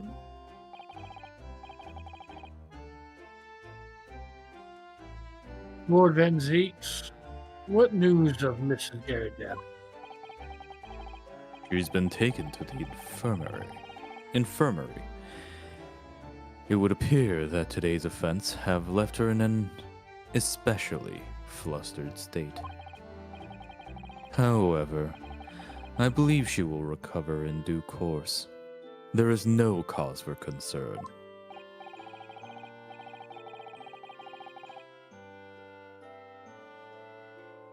Especially for a abuser like her. Yes. Unbeknownst to themselves, the Cosmo could have easily have been a terrible tragedy.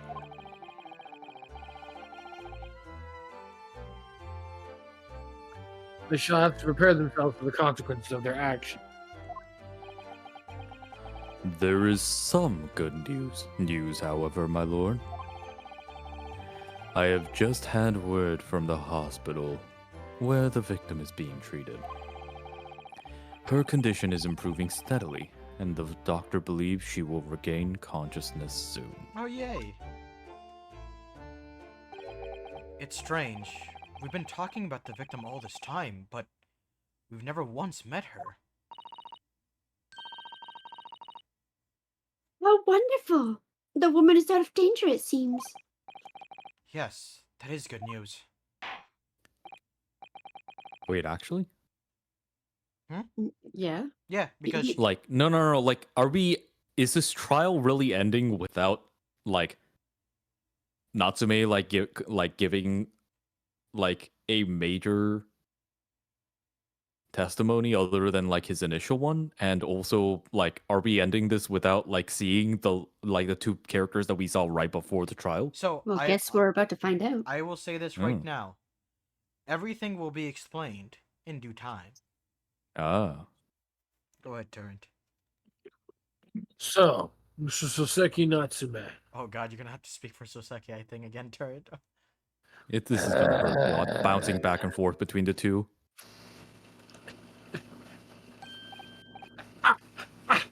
Yes. On behalf of my fellow countrymen, I would like to take this opportunity to beg your pardon, sir. You came from your distant eastern homeland to study our great British culture, and have been repaid with immeasurable unkindness. Please accept our heartfelt apologies. Hmm.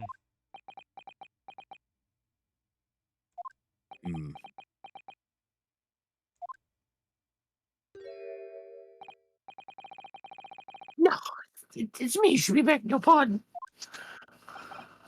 Oh no, Mr. Natsume. That evening, when the young woman just collapsed on the pavement before my eyes, I jumped to the wrong conclusions again in my confusion. What conclusions, sir? I'm sure that the woman was dead. Yes, Constable Beat said the same thing, didn't he? He thought she had been killed, too. I suppose she must have looked completely lifeless.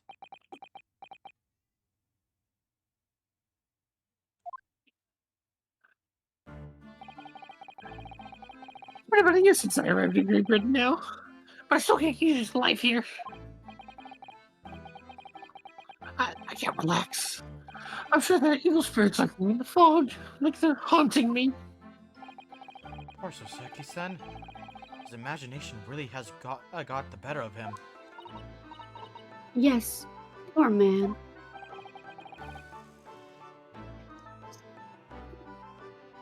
When it happened, I thought the old woman had been taken by the fog spirits.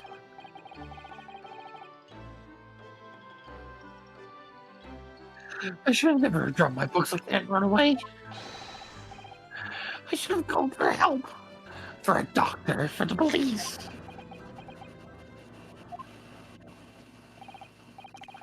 Instead, I managed to create a rift in the relationship of trust between our two key empires.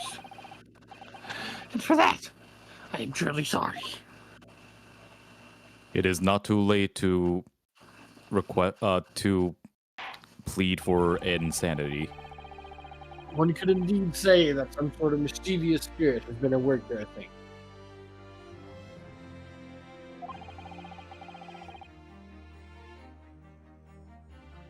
one that created a chain of unfortunate mishaps.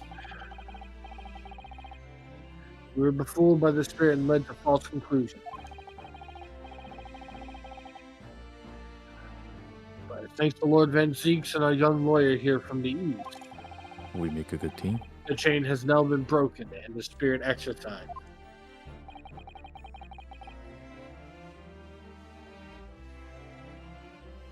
I heartily commend you both.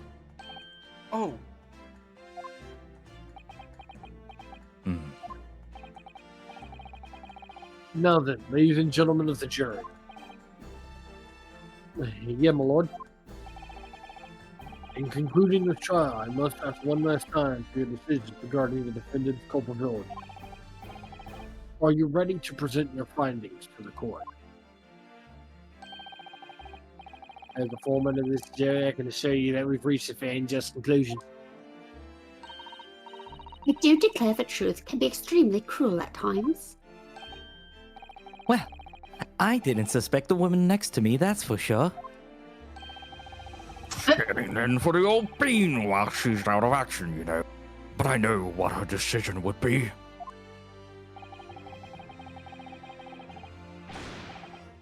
Does this mean if I'll be able to get out of here and start work? Well, it's about time.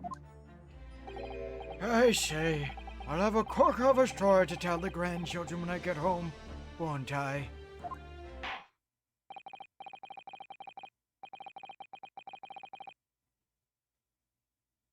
Very well. Ladies and gentlemen of the jury, I hereby demand your final decisions. Mr. Foreman,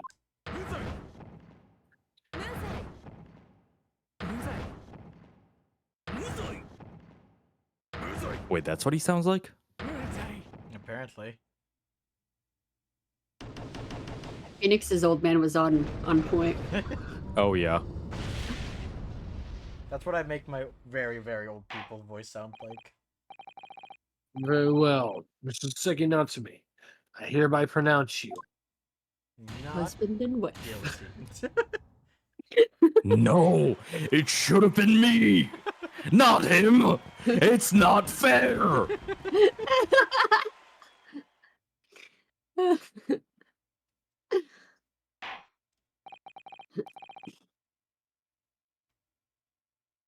And finally, Mr. Natsume.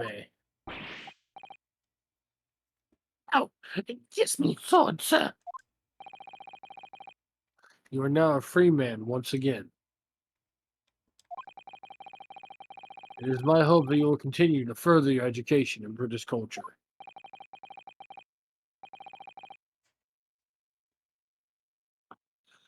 And may you never again be brought before me. Oh, yes, sir, of course. Also, I What would is like, wrong with your fingers? real quick, I would like to say right now, this is the 4th case of this game. Yeah, And in a there Phoenix- should be one more. Mm-hmm. In a Phoenix Wright game, there's always 5 cases. We are almost done with the first game. Oh. Oh No, no, I no, no, want no, no. to Listen, listen. continue. There's like 15 more or something like that. I'm very excited. Yeah, we still have Hell still yeah. have this last case, and then the second one, and the second one is probably my favorite because Really? because if I remember, the first case is going to be a real fun one. Hmm. Ah. I can say nothing more, but all I know Makes is that sense. I'm going to be very happy about it. Makes sense. Phoenix Wright 2 was I think Phoenix Wright 2 was better than Phoenix Wright 1, and then Phoenix Wright 3 is the best. Yeah, a lot of people love Phoenix Wright So- 3 Yeah. for one exclusive character. Who I have already called dibs. None of you can steal him from me.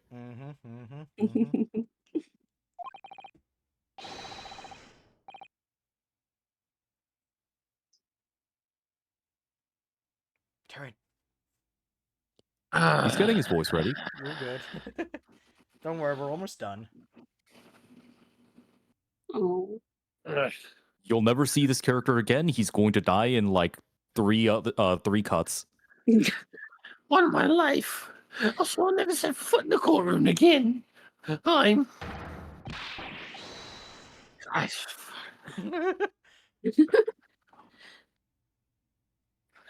transported to tears.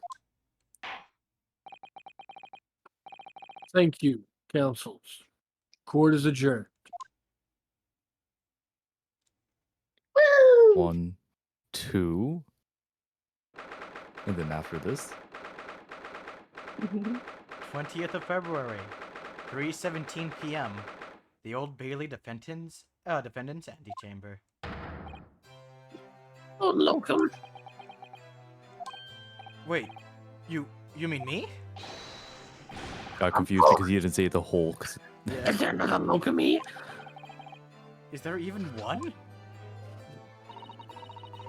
Compared to the original locum student, Mr. Naruhodo Esquire, your name has become rather short, hasn't it? What's wrong with using my actual name? Oh, That is Oh, at last, I'm free. I'm free. I'm going to enjoy this jubilation. I love that he fucking thrusts the air. Yeah. Heavy-hearted happiness hurrah. oh, I am pleased. Mr. Natsume is delighted. Would it be so hard to just say that then? Locum, you did it. You saved me from the brink. Oh, what happened to that poor woman was in no way your fault after all. I'm just glad everyone can see that now. No, not that. Lovely, loyal locum lawyer. Yes? I mean, as I said before, I just never got used to life here in Great Britain.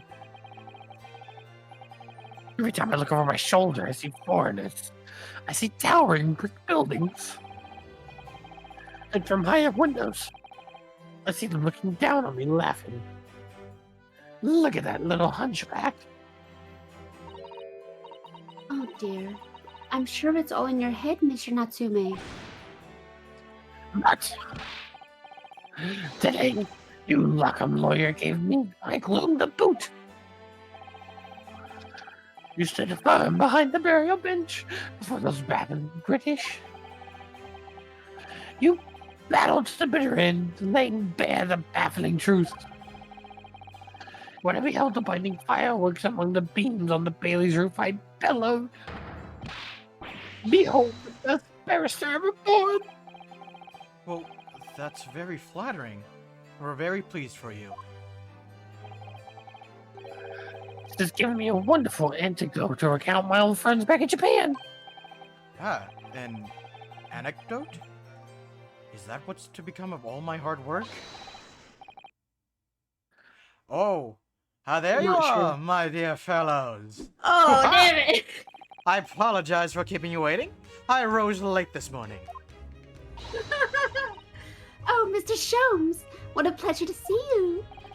I seem I'm not here a moment too soon.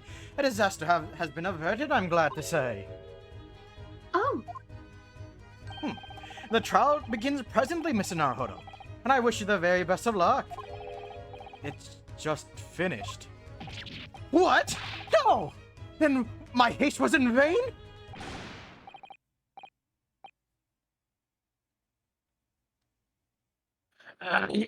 It's you. Herlock Sholmes. Oh? Have we met, sir? this is Mr. Natsume, the man you had arrested, Mr. Sholmes. Ah, I see. I failed to recognize you at first. Our previous encounters have taken place in the gloom, either of your big lodgings or that prison cell. I simply couldn't place that curious face in the light. Charming.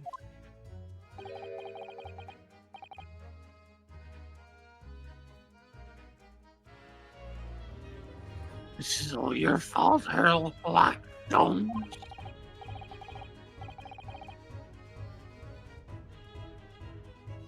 You're the reason I had to go through that terrible ordeal.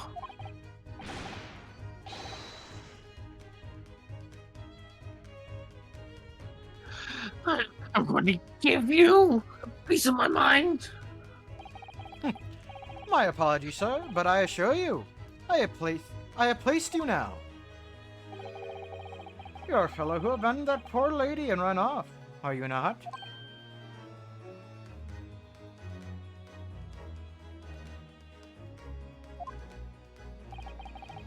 I should be taken to a hospital more urgently. I feel perhaps she would have regained consciousness by now. Oh? But it was unavoidable, I'm sure. We are but human after all. Anyone would have been shaken by such an experience.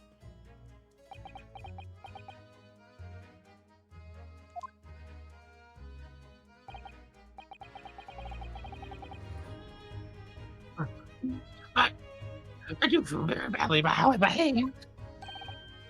Well, never mind. Now then, was it that you wanted... What was it that you wanted to say to me, sir?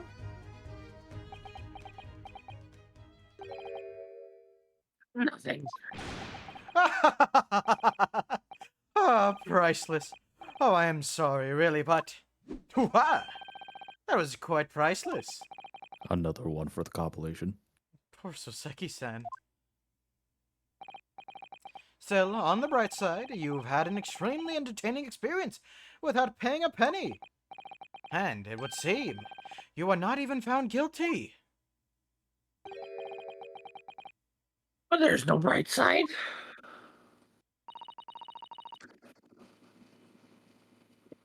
Whatever do you mean, Mr. Natsume? Even after this time, I'm still cursed by the spirits. And now by the Reaper. Ah, Lord Van Zeeks. For the record, I chose you specifically because of your voice. Fuck you. I haven't forgotten, you know, what facing a man in court means. Even if you're found not guilty, you're still doomed. It will be all right, Mr. Natsume. Holy shit, that's a lot of Ash Blossom emotes. Oh, no. Please, no. No No, more you- ash blossoms, please. Do you have a Maxine emote in there? Really hit Jin in the field? No. No. And then you gotta hit him with a troll and lockbird. No. Oh my god. That was the clearest no I've heard from Jin yet. If the Reaper appears trying to make trouble, I will protect you. Ah! Why? With a perfectly executed Susato takedown. Much as I like being turned on my head, a bit of warning next time might be nice, Mr. Sato. Oh, that's no fun. I do like seeing you on the ground, Mr. Naruhodo. You're not here. I need this to hurry up and end. I'm tired of doing this main voice. You're And good. it's super Yeah, late. no. Again, after the scene, he's probably gonna die. So, Mr. Natsume, what do you intend to do now? Go ahead, turn. I said I don't mind doing this voice. My parents are asleep. No, you're all Oh. good. You're all good. Don't worry, we're almost done with this character, and then we'll just have the after credit stuff. Yeah. You mentioned something about recounting your experiences to your old friends back in Japan?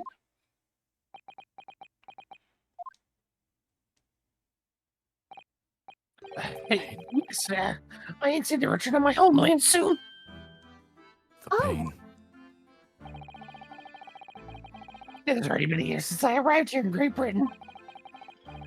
I visited universities, libraries, bookshops. I've been honored with the two religious professors. I've learned so much about the wealth of literature here, and the city it has shaped. I've come to realize that it is my calling to sail home and tell my fellow countrymen about it. That's very touching, Mr. Natsume. Or in perhaps less veiled terms, you wish to withdraw halfway around the world to escape the terror of the Reaper's curse? That's not it at all. The more I learn of literature, the more this strange feeling comes on my insides. I feel compelled to return to my roots and attempt to pen and work on my own. Oh, I see. A work of literature by Soseki-san. Could be an interesting read. And what about Mr. Sato and yourself, Mr. Naoto? Sorry, what about us?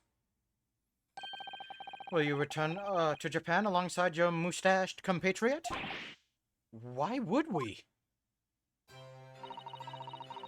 A week has not yet passed since we arrived in London. And only now does it feel as though we have finally found our feet. Oh God, Jin. Don't mention that. I am muting myself to stay quiet because I am getting anxiety from chat. And you are Also, accommodated in a hotel at present, are you not? Oh, go ahead, Jin. oh no, I was just going to say like, there's nothing I can say at this point. I'm just terrified. Bloomin has too much power. You don't think that'd make it worse Yeah. if she played evenly matched? No. No. That's right. We need to find lodgings before it bankrupts us. I've calculated we can only afford another 10 nights before our entire budget is exhausted. Well then, you can take my lodgings. Oh, the windowless room? Ah, I would like some windows. More than I'm makes up with the floor, the ceiling, and walls. Great. And of course, I'd be heavily mind the accursed evil spirit. Oh my, an evil spirit? Oh yes. There's a something way you sleep. It's an infallible wake-up call. Wait, I think That's I think I know what the curse is. Well, There was a cat, right? yeah. I think a cat is sleeping on his chest that night, I think Oh. and he more on doesn't his realize face. it. Oh. I mean, I understand that Yeah. from when I used to live with a roommate that had a cat, but also I'm going to shut up now because Bloomin is having way too much fun giving me nightmares. I cast connection failure. No. Well, think about it, if that's alright. Perhaps I can offer more of a welcome alternative. Would you consider taking lodgings with me? Really? Well, a vacancy has conveniently presented itself. Though it is up in the attic, I might add. Are you sure it isn't just a storage loft?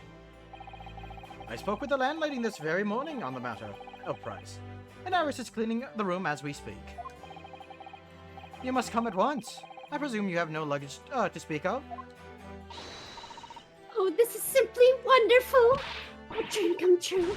What an honor to be invited to taking lodgings in the great detective's office's attic. Oh god, be careful, don't bite your tongue. Too excited to actually to like read, like that is very much in character right now. I'm too overcome with 4 words. So, suggesting we look elsewhere is out then.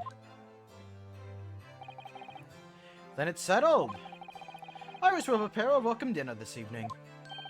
And you must come too, Mr. Natsume. I insist. Oh no. I don't know what to say, but thank you, and yes. No. Wonderful. Then I'll go and complete the paperwork for your formal release, Mr. Natsume. It shan't take long. Somebody's happy.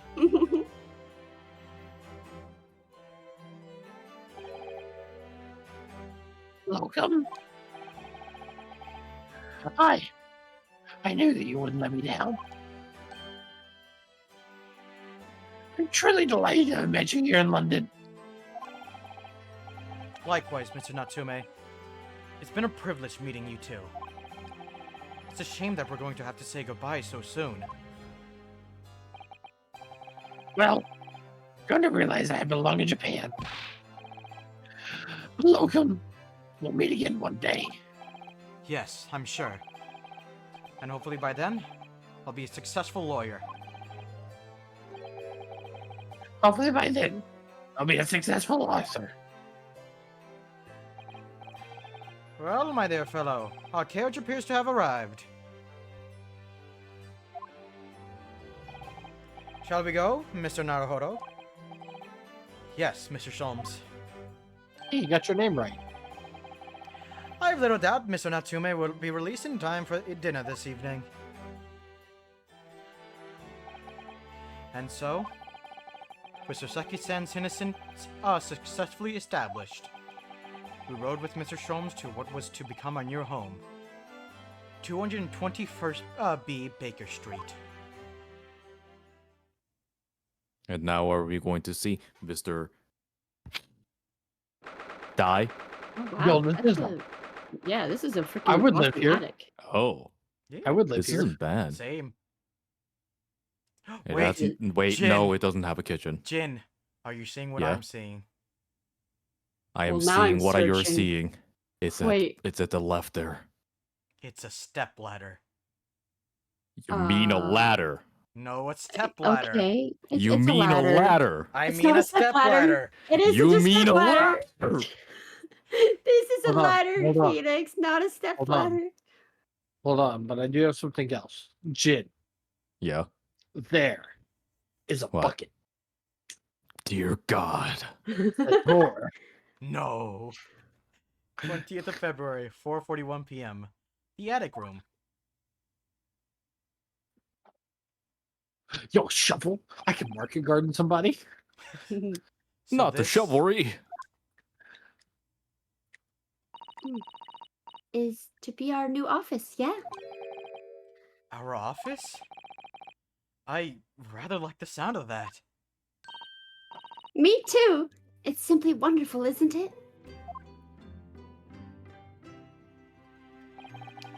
Hope you can see this, Kazuma. It's only a small step. But I'd like to think we're getting a little closer to your dream now. So, my dear fellows, do you like the place?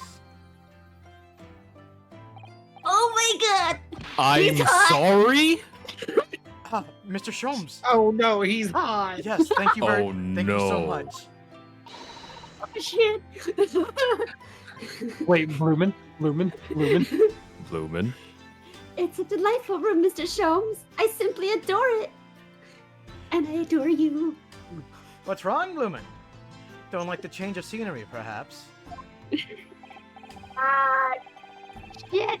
Good. I'm pleased to hear it. Harris and I are delighted to welcome you. Oh, fuck. I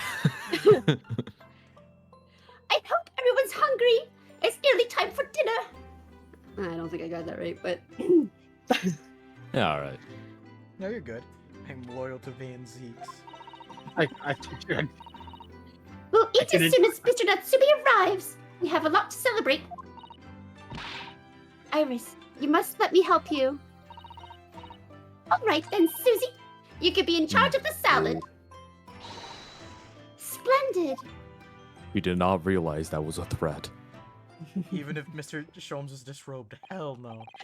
Oh boy. So, Mr. Honestly, Nar- he looks better without the hat. Yeah? So, Mr. Naruhodo, how does it feel to have your own office in the capital? It's very exciting, actually. I can't help but wondering what adventures await us. Ah, And we got... God damn it. Oh my god, Ari. Those were precisely my sentiments when I first established my office at these premises. Until I discovered the dark truth about the city of London, that is. Sorry? London is a glorious place, full of wonder, opportunity, prosperity, and mirth. But the brightest of lights I feel that, Bob. I feel that. Oh. cast the darkest of shadows. Shadows? What do you mean? Well, I believe you're well aware of the murkiness that lies behind London's facade already. Gotta say, I do not like his front profile. I need him to, like, stay turned. So once again, Mr. Naruhodo.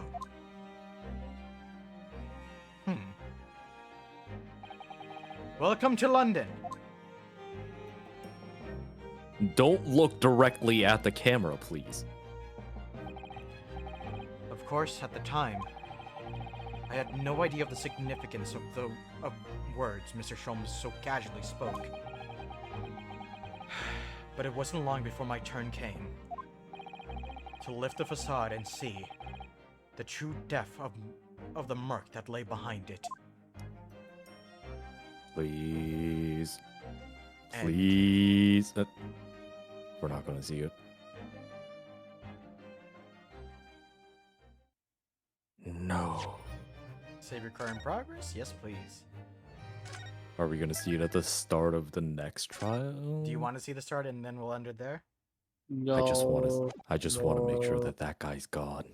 No. He is gone. Next time. Okay. Alright, yeah.